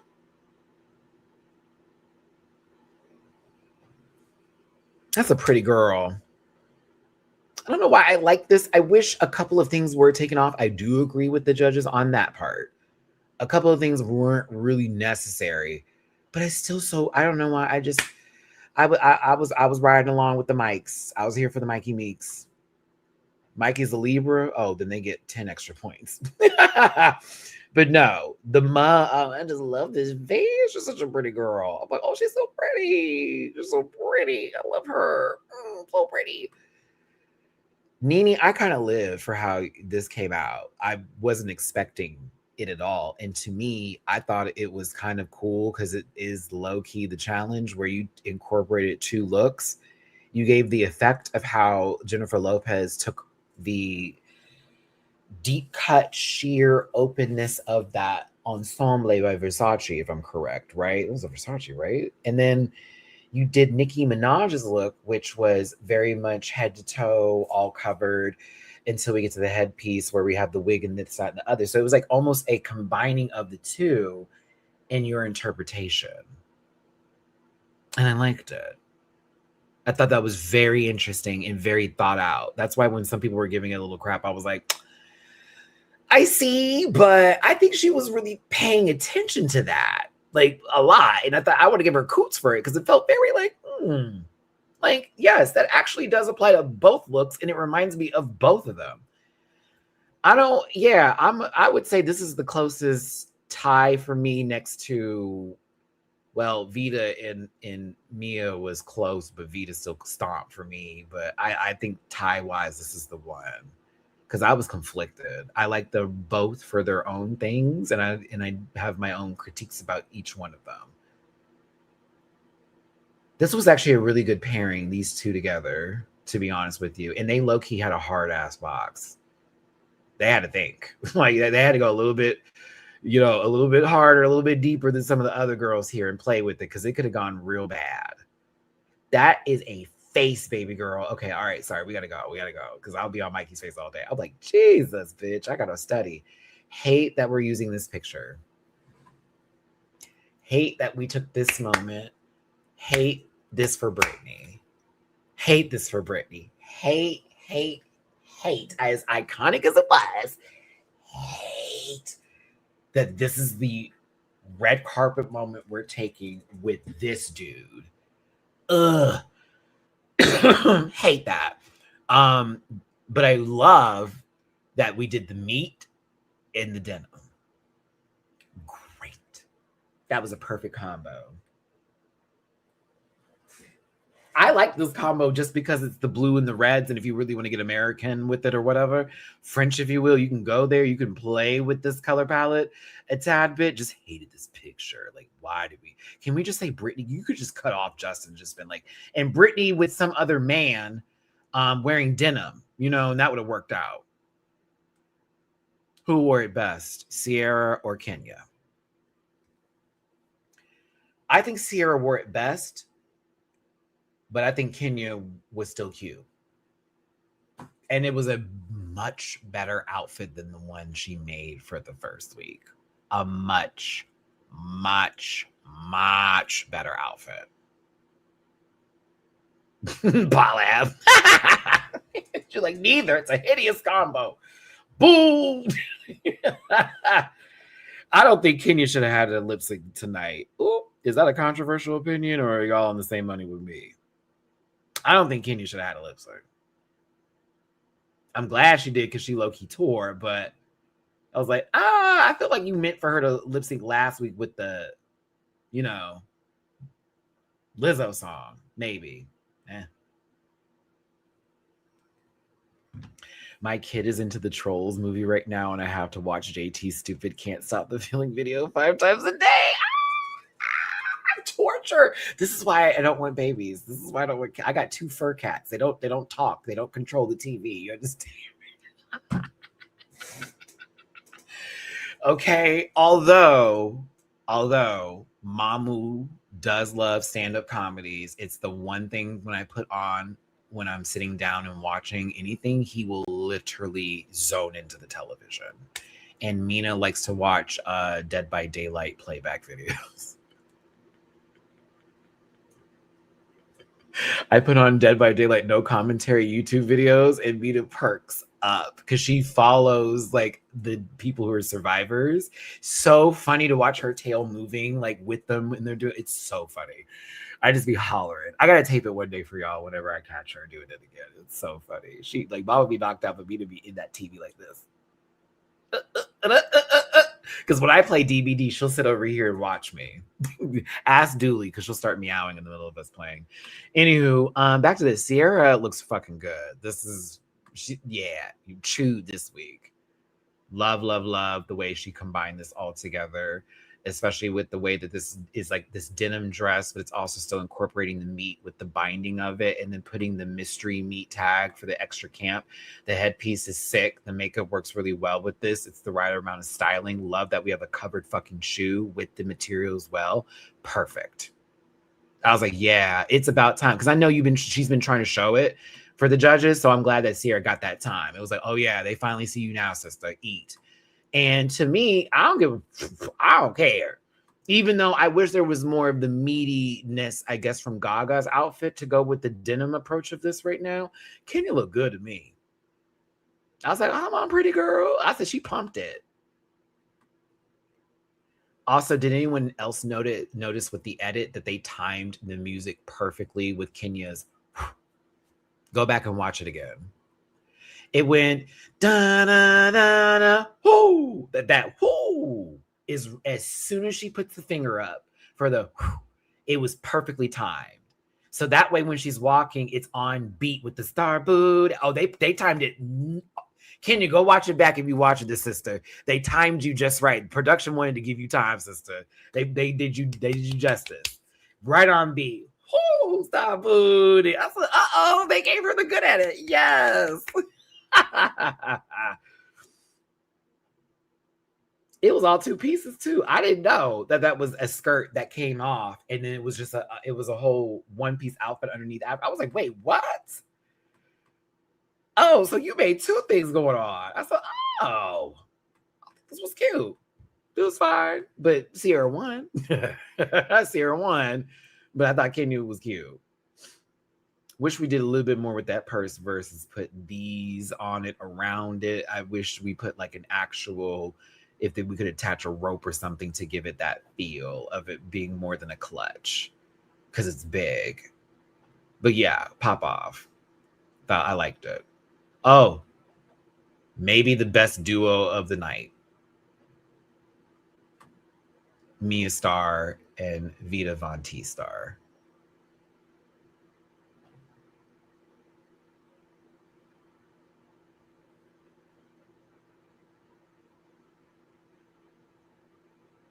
Again, we're going off of a chandelier and Lil' Kim.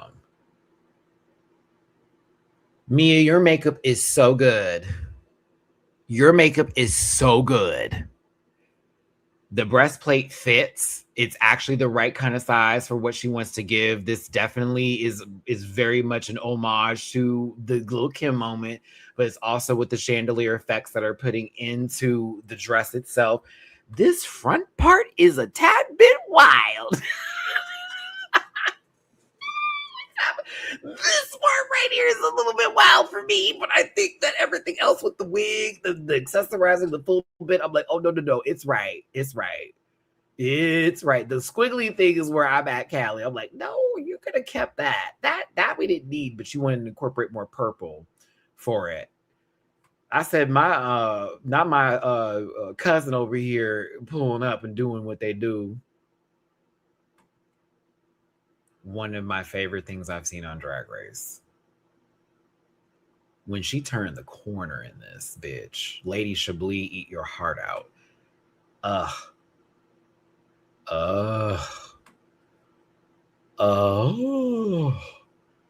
The chandelier purse. Oh. It's just scary. Oh. I love passion drags so much. I just loved it. Oh my God, the way it moved, presentation, the purples going through it, the accessorizing, the styling with it, everything's right. The open piece is the nod to that white in the front actually kind of being necessary so the dress had dimension. Fuck yes.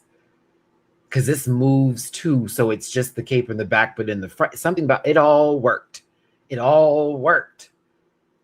And this to me was the lick back she needed from that first episode, when she definitely had the better look. If we're going to be real about it, she lost the lip sync, but she had the better look. And Law said it, and Trey, I said the same thing in my reaction. High drag. This is the shit that you would see at a pageant, girls. For the girls that have never been, if you love drag and y'all like going to drag shows, if you ever get an opportunity to go like your Miss, South Dakota or whatever, your local drag, like say Miss at Large, anything, there are tickets that you get to pay for it. It's like sometimes a 2 or 3 day event, depending on like how many people are competing or whatever, sometimes 1 or 2. Go. It is long. It can be torturous at sometimes. But when I tell you, you're going to see some amazing drag. You're also going to see the competition level style of that pageantry. And it's going to get you into that lore of understanding where these girls come from. I've been a part of a few people's presentations as far as the drag world is concerned. Shout out to Portia Paris. It was for Miss 2020 back in like, what was that? What year was that? 2019, something like that. It was before COVID. But like, that world to me is very familiar, and I have so much respect for it. And Vita always presents 10s across the boards when it comes to that. So this is everything and then some for me.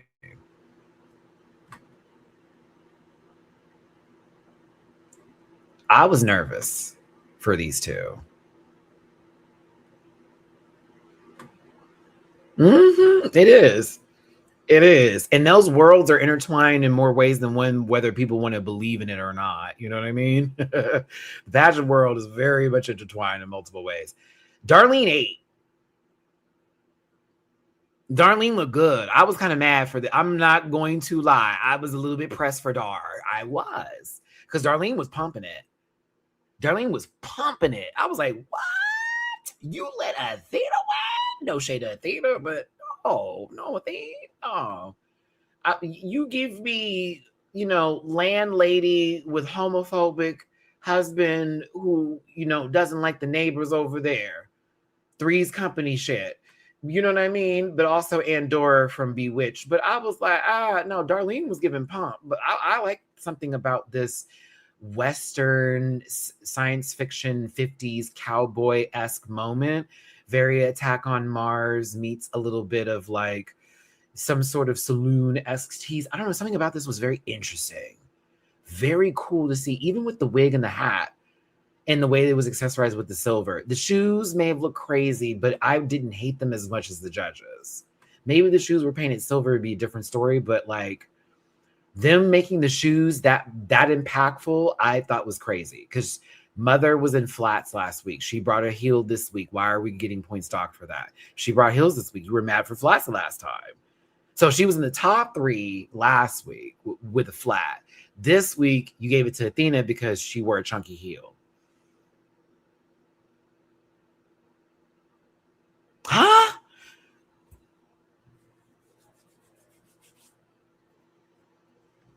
They're playing with Dar. They are playing with Dar. It what? No, Darnell. I'm not knocking that it wasn't an ugly shoe. Now that chunky shoe is not a Ben & Jerry's ice cream I would want to have at 12 a.m. Nah. Shout out to the people that know what flavor I was talking about. But like, no. I think Athena looks good, but I wasn't given the get-gots with it. I didn't give me my gots. That didn't happen. Radu was not for the roll call. I was like, this is pretty and I like it and it's okay, but it's not taking me there. It gave a little too much for me. And Athena does not read that old to where I found that to be a compelling story for her. Just saying, like, no shade. To walk around and do a same, I was like, that's all right. But I preferred Darlene's interpretation. I was here for that, Connor.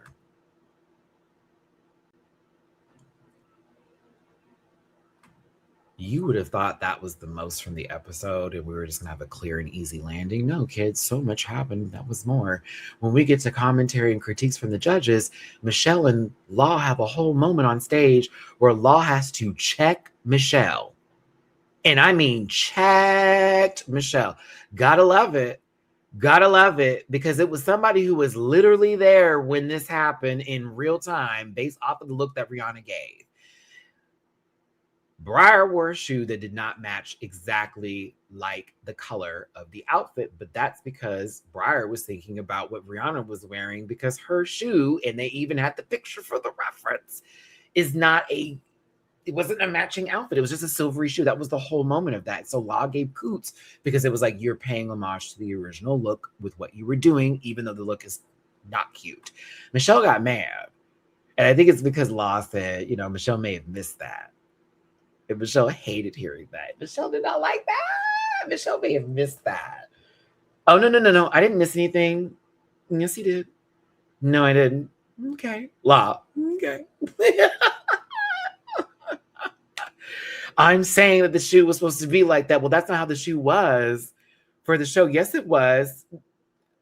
What do you mean? I was there. Like that whole hair flip, the full like, see, Colton, that's how it's done.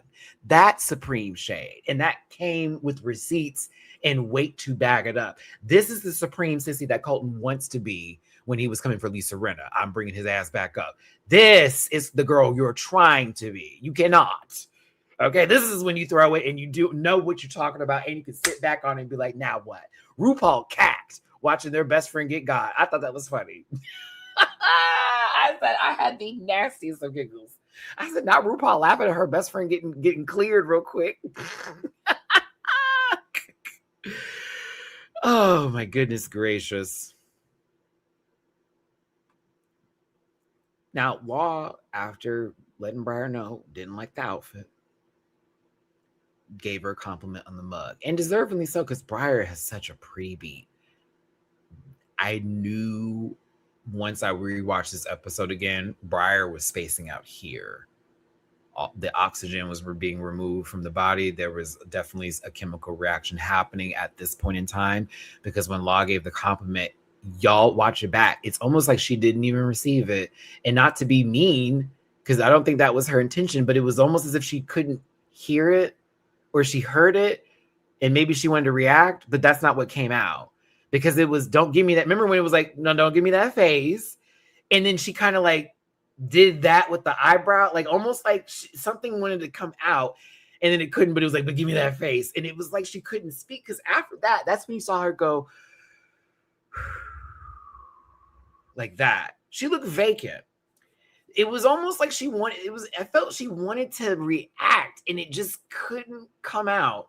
And as somebody who, I had to even ask my friend, because I've had a moment or two of passing out before for different reasons, whether I didn't have any water and was dehydrated. I'm a former athlete, so there's been moments when I played football where your boy is passed out on the field because of the heat. Same thing with track and field. Like, there's different reasons for things. Stress is another reason why that can happen. There's a lot going on with your body. This was is an amalgamation? Is that what I'm thinking? Accumulation? Amalgamation? One of those words. Something of the Asian station of everything coming together all at once, and boom, pop, if you will.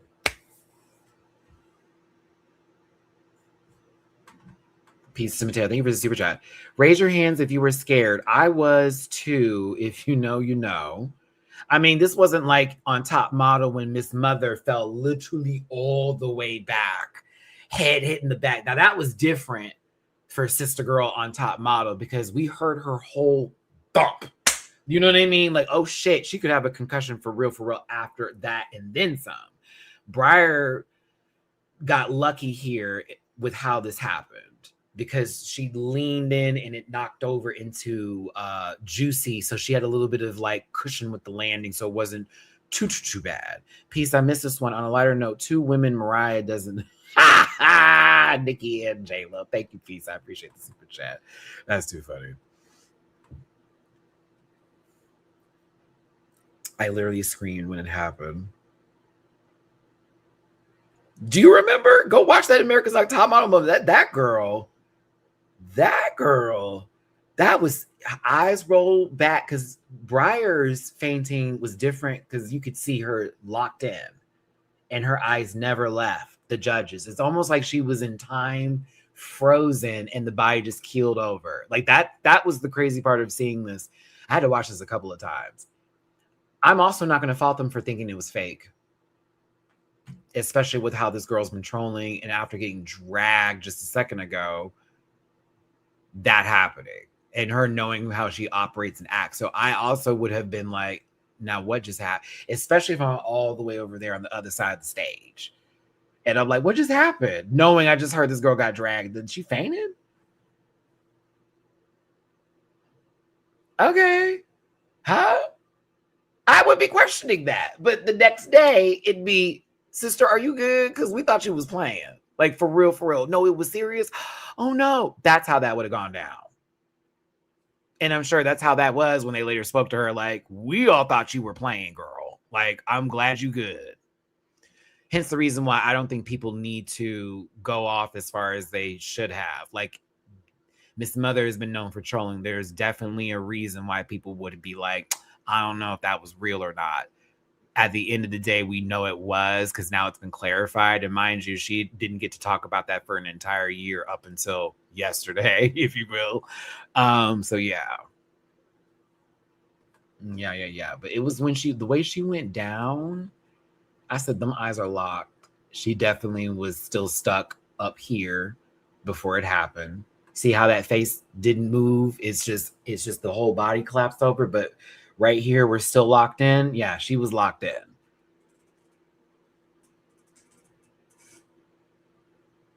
Yeah. I think it was real too, but I'm not going to put someone on the cross for at the moment that happened thinking it wasn't and calling it fake. There's always the next day of finding out what happened and also not being mad at people for not initially wanting to run over there and jump on somebody. Like, they literally just had an argument that day. Some people wouldn't spit on hoes that are on fire just because, they just had an argument. Like, let's have a little bit more understanding and grace there, to be very fair. But also in Briar's position here, this lady had walking pneumonia.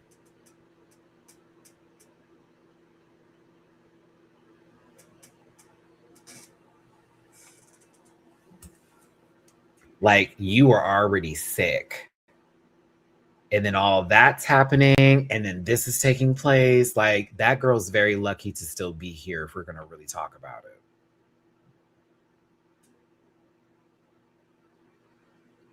She ended up having sepsis later, which that is not a joke. Okay. Because they treated the pneumonia incorrectly, probably because they thought she had a different form of it or a version of it. That's the thing, though. Of course they did. It is to assume that they didn't, for me, that I get really upset at with people where I'm like, do you just think the worst of folks? And also, it's not like they could talk to her in Untucked. She didn't show up until the announcement for the lip sync. Like, as much as they was playing the background, that's what you're going to do if you don't know what's going on in the situation. But again, you're going to play like that, but be in front of somebody, girl, are you good?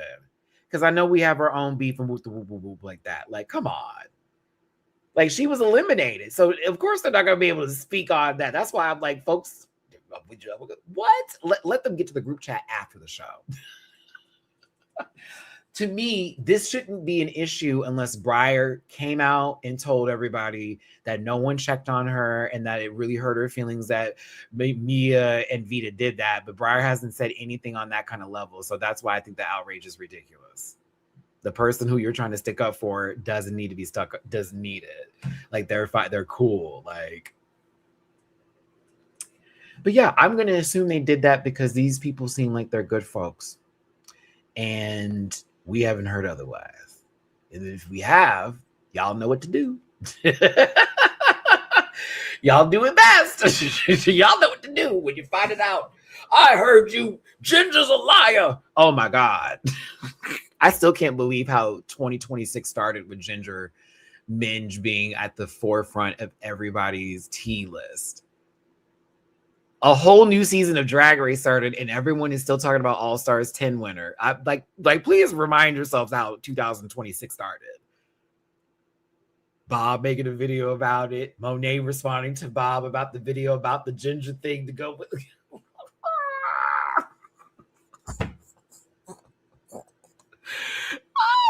Oh my God, Ginger, I don't know if that was a part, like, the plan, sister, but hey, you were in the search engines. I hope you got paid for it. I'll tell you that.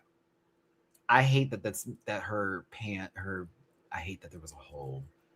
I hate that they zoomed in. Briar, I'm not even gonna include the zoom because I would be pissed. I'm not even gonna lie, sister. I'd be so mad if I had a fucking hole in my bodysuit and they decided to zoom in.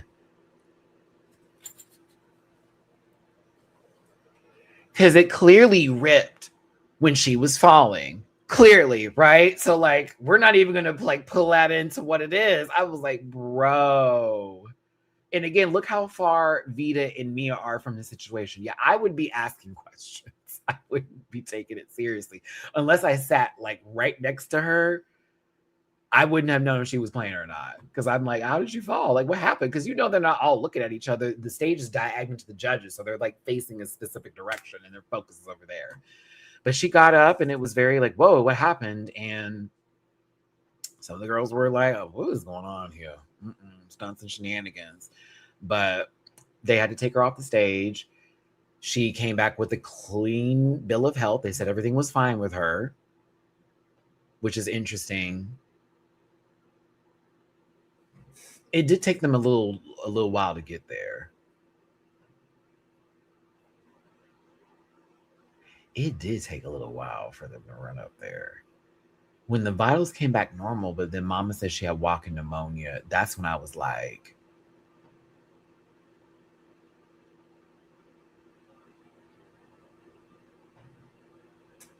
yeah, I've passed out a few times, and every time it happened to me, it would be like I woke up almost like a jolt.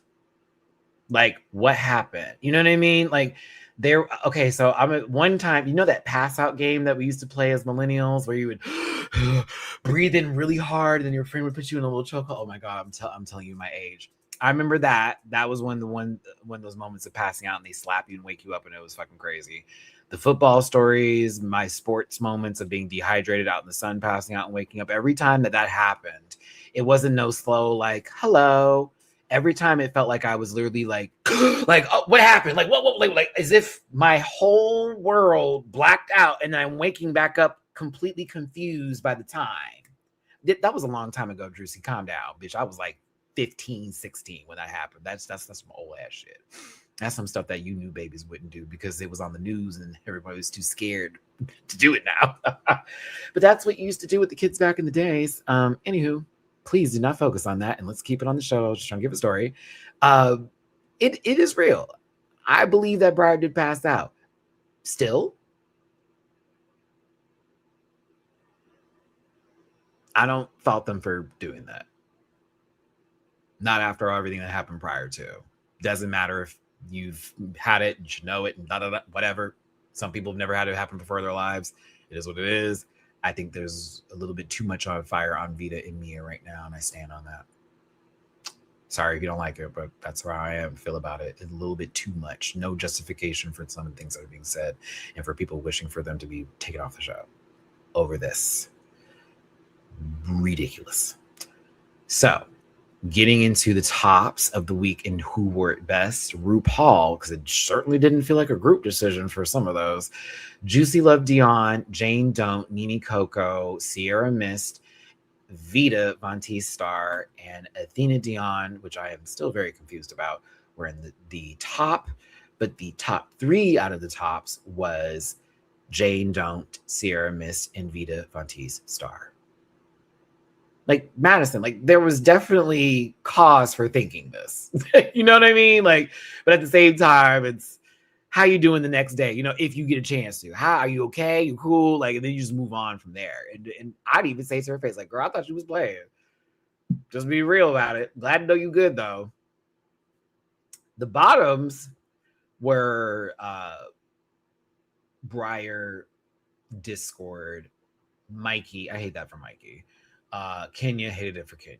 Mia by default, which was ridiculous. And Darlene, another one by default, because I was like, why is Darlene there? It's interesting.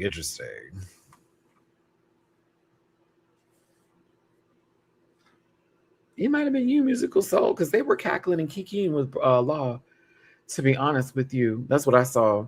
The only time I heard about any sort of like conflict was the Jane Don't commentary where Law said he didn't like it and RuPaul disagreed. But Michelle, I guess, probably had been a little peeved because Law checked her ass at the beginning of the episode. And a little bit hot, like you ain't gonna talk to me, that kind of, I'm just saying that's more than likely where maybe some of that tension came from. But no, that we were fucking with Law. And I felt through the edit that Law had a good one. So yeah. I want Briar and Mistress in the same season. Are you sure?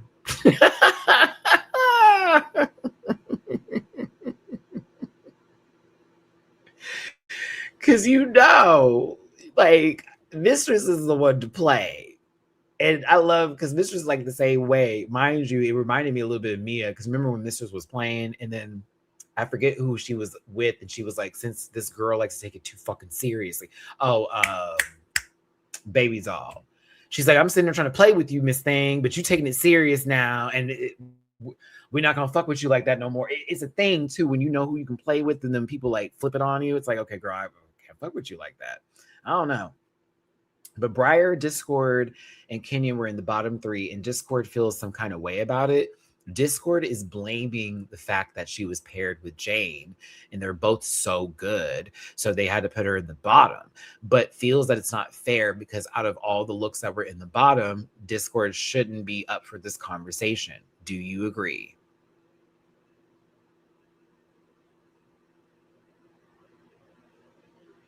I'm going to pull back up the bottom looks, because she said Mikey's look was worse than hers. It is not. Mia's look is better than yours, Discord. Darlene's look is better than your Discords. Mikey's look is better than your Discords. Kenya's look looks better than yours. IMO. This is the bottom 2 right here. Briar and Discord. Oop.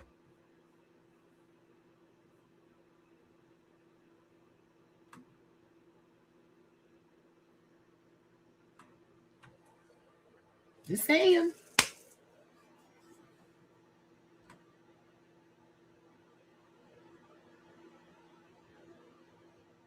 I'm kind of gagged she came from Mikey. And I'm thinking about it. Remember when they were in Untucked and she started going on this whole spill about it not being fair, and then just kept going and going and going, and then try to drag Mikey. And Mikey's like, bitch, your walk is horrible alone. Like, out of anything, your walk is terrible. Like, what are you talking about? Not the girl who has a fucking walk cam trying to come for me. I'm like, I know that's right. So your body language, though, you can't even stand femininely. And yes, there are men in drag, and we got all that. I saw the little Twitter post. I thought that was cute for her, but I also thought to myself, you're giving presentation of femininity, not of androgyny. No, don't play it now because it doesn't work in your favor in the positive mark. If you're going to actually take that little corny fucking walk and use it and turn it into something, you better own the fact that you look crazy doing it. You do. Keep that iconic moment. It's not iconic because it's good. It's iconic because it's foolish and we find it funny. So be the jester there in that department and own that position, but don't sit here and play like your pussy fatter than the other girl, because it's not. It's given definitely scratch my nuts, walk. And I'm glad Law called it. Said, let's share all Sunday. I was like, yes. And it's true. Michelle and Law and Rue were clawing it. Something about the way you are positioning your body, you need to chill out on, move up, push some shoulders from, I don't know why you arch, Dark Queen duck back, and it would change everything. The posture too is wild while you're standing. I think it's from them playing the guitar, because I know they're an artist too, a musician. Maybe it's from leaning back with the guitar so much. I don't know what it is. I don't know if that girl needs a back brace or something, scoliosis or something like that. I don't want to say that because, these people get real sensitive and shit, but like, it might be something within the body. Tell her to touch her toes and take that test. I don't know. Either way.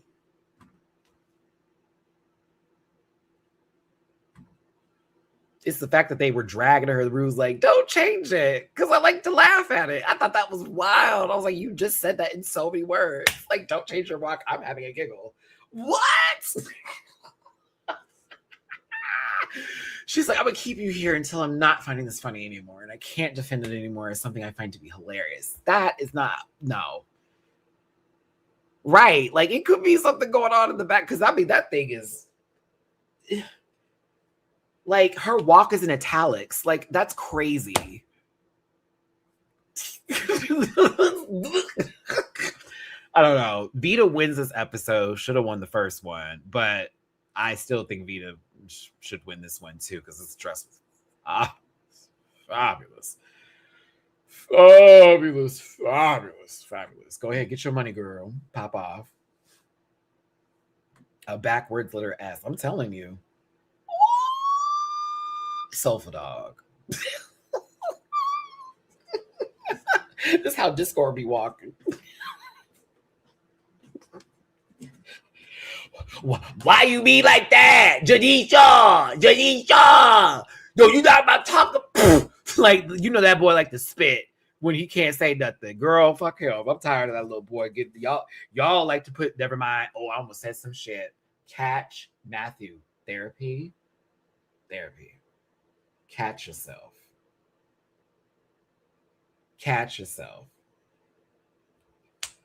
Some people don't know their locales. All right. Thank you for tuning in. Hit that like button, share, subscribe, cover out this Rampack family. This program is for entertainment purposes only, and content is not intended to malign any religion, race, gender, company, badly shaped people, individuals, or wigs. All opinions expressed by myself are just my sole personal views, and that's all that is.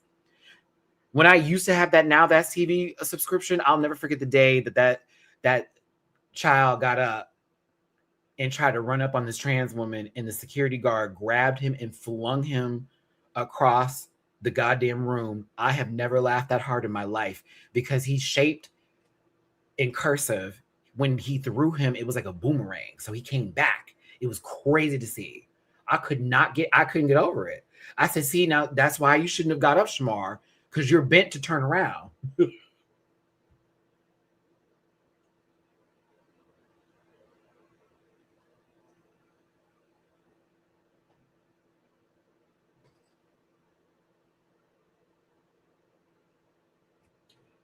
When you are shaped like a cul-de-sac, girl, you do not spin the block.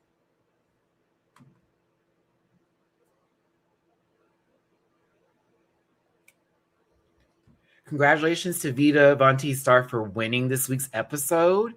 So deserved. We gotta love us some Vita. Shout out to Vita. Moving on. She just wanted to see her walk away. RuPaul having the nerve to go, Discord Adams, you are safe.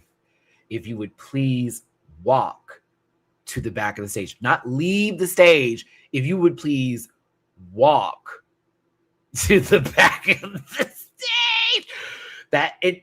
Did you see the transformation when she thought she was peeing real quick and she was turning around and them shoulders literally went like, I thought I was watching Prometheus, and it was that first time the alien like comes into its weird fuck ass form, or possibly like Alien Resurrection, when we didn't need to have that movie, but Winona Ryder was kind of good in it or whatever, and it was kind of cool. But then they had like that mixed mutant weird xenomorph looking shit in its body position there. Do y'all know what I'm talking about now? Like, that's how she be walking.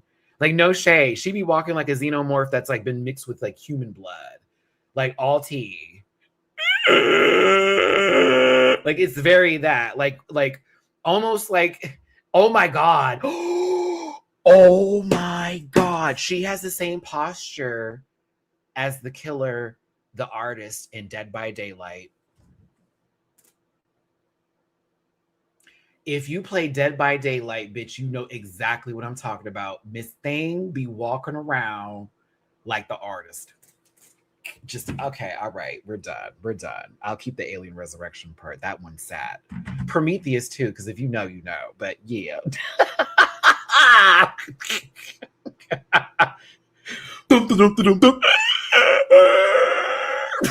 Wait, so Dead by Daylight, you could make Discord Adams' skin for the artist. Please make her a skin for the artist. Please make her a skin. Can you imagine Discord running around in that outfit they just made this week?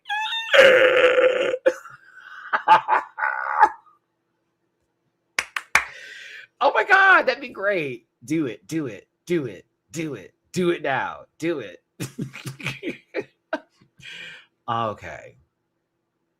Kenya, pleaser. RuPaul chuckling to herself. More of your soul. Feed me. Um,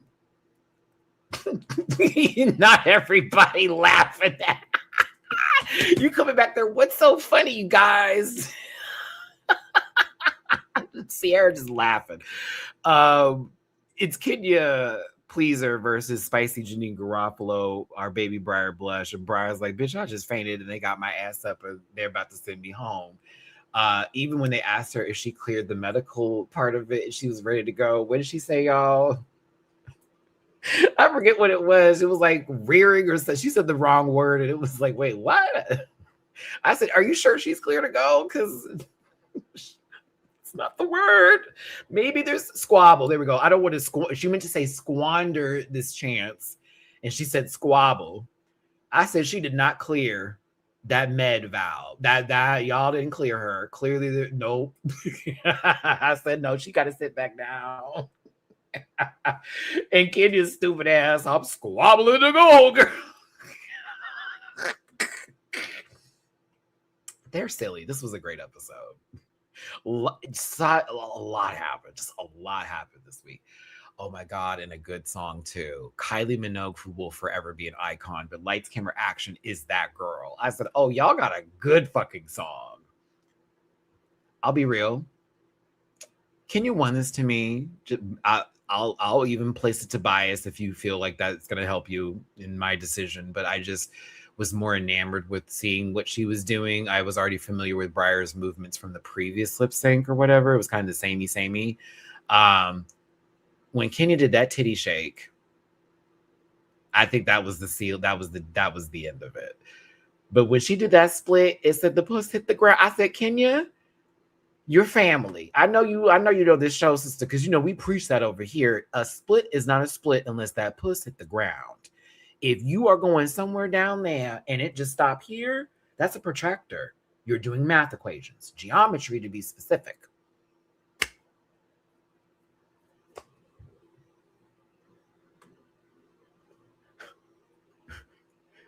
Briar started taking out all her accessories. Mia is so fucking messy. Be careful, Kenya. Trying to justice for Mandy. I can't. I'm so weak. So much was happening. I think Mia saying "Be careful, Kenya" is one of the funniest things ever. I'm sorry. Can you imagine your lip sync and you hear someone "Be careful"? I'd be looking around like, what is happening? What am I looking for? Bitch. Oh my God. Imagine her saying that and then Kenya steps on one of the bracelets as that takes place. Oh my God. That would have been so fucking funny. Oh man. But yeah, Kenya hit that split. I was proud of you, sister. Proud of you. The puss touched. It touched. And you bounced too. You let the girls know that you can ride on it if you want to. It was fun. It was a fun time to see it. I said, come on. I said, my thick sister doing the back bends. I don't know why Brian needed to come in and do the repeat. I was like, sister, why are we doing the repeats? You don't have to do all that. That's unnecessary. I was like, you were doing your own thing. Also, you changed your shoes too. Probably for the best, because some other ones may have slipped off. Mama tried to do that little quick duck walk in the back, and it was not a duck walk. It was a little bit of a mess. But yeah, when Kenya started doing the titty shake, it was over. It was over. That sister sat there and wobbled her real breasts. Do you understand me? While lip syncing and turning her head and doing this. And RuPaul lived and breathed. That was not no breast bib nor no plate. That was all body. And RuPaul said, yes. And looking at Michelle going, yes. So this little girl just sat here and said, ha. Ha, ha. I said, oh my gosh, sister. I was hollering. I said, yeah, Kenya got it. It was also just a really, really rough day for Briar. And I'm going to be real with you. As happy as I was for Kenya to stay, and I don't want Kenya to go nowhere, I felt a little bit bad for Briar. You got humbled in the morning. You were sick the whole day. You were already going through your emotions and feelings about everything that was happening here. You get to the main stage. You get dragged to Kingdom Come. pass out on stage, bitch. Come back. They tell you you're fine. You don't even get to go and untuck with everybody. You don't see no one until you get to the stage for just judging. You're immediately thrown into a lip sync where it is high energy and you have to do a whole lot, again, after just passing out, to then be eliminated. I would be tired. I'm tired for her. So as much as I agree with Mia and Athena today and the way that was handled in the beginning, and that she did reap with what she sowed, I can definitely empathize that this baby had a little bit of a time that day, specifically, maybe the last 2 days, if you will, if you want to go there, and that this was just an amalgamation, maybe, of just a whole lot of shit on top of shit. And she was sick, and there it is. And I want to say this, though, DeBrier, this was one of my favorite exits I've ever seen. It was clean, because it was like, okay, like I'm leaving and there's nothing else. But then she's like, but Rue, I have one last thing I want to tell you. I don't care what these girls say. I think you're cool.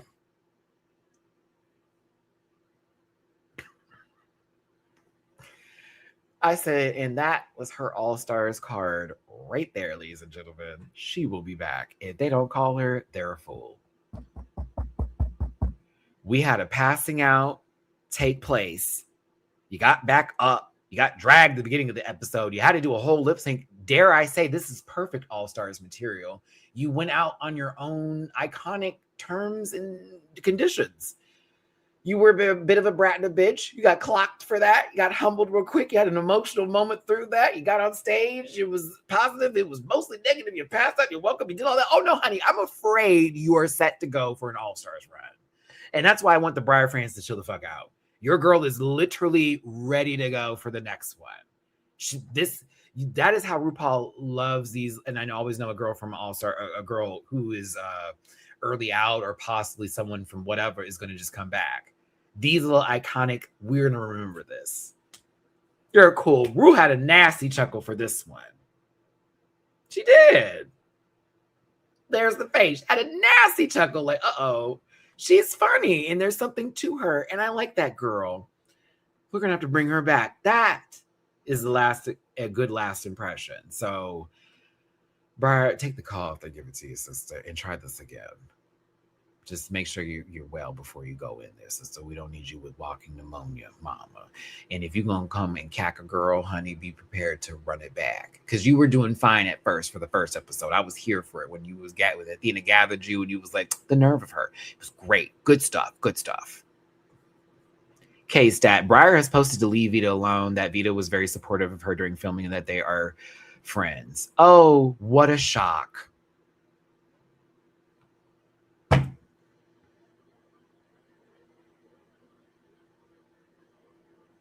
Are they going to apologize to Vita for the things they said about Vita? Are they going to apologize to Mia? No.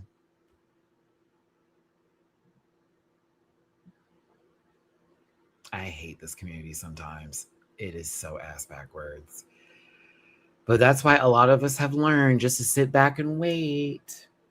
We can have light opinions, but adding and tagging and messaging folks, just wait. We don't know these people. We're watching a TV show. We're watching a TV show. Please wait. It's like, we don't know these people. They have spent so much time with each other. Let it go. Like, people are going to have conflicts. That happens. It happens with your own relationships. And then you come back together with people. Imagine your friends being mad because you got back together with that boyfriend. They said that was bad for you. Y'all, chill. I told you, it's the usual suspects every time. And I'm not even like just saying it's on some of the racist white girls. It's on some other folks too now, of color and everything else. The toxic bitches is really how I want to label it. The toxic girls. The hurt bitches wanting to hurt other bitches kind of bitches, okay? A hurt bitch trying to be a hurt bitch on some hurt bitch shit. But yes, there were some mad racist things said, and a few of the comments that I saw were from accounts that have said racist things in the past, because I love to do a deep dive on people. I'm like, where is this comment coming from? Let's see what you have said about others. Oh, this is a track record. You didn't like Silky this one. Okay. Raja sucks here. Okay. Then it's this girl. Then it's that girl. Okay. When they're not besties with the one that you like, you don't. Okay. Got it. But then there's just some people that like to ride the wave. or I heard, so I'm jumping. Y'all got to learn, wait, get the facts first. You don't know nothing, not yet. When you get one side to a story, you do not have the full picture. You got to wait. It's how bitches like Tasha K get sued. Anywho, this was one of my favorite episodes of Drag Race this season. It might be my favorite so far. If they do another design challenge, I will be happy because guess what? We haven't had a ball yet. We haven't had a ball yet. So we're not done. There's going to be another design challenge. I am so happy. If they just canceled the ball because of the two, I'd be so upset.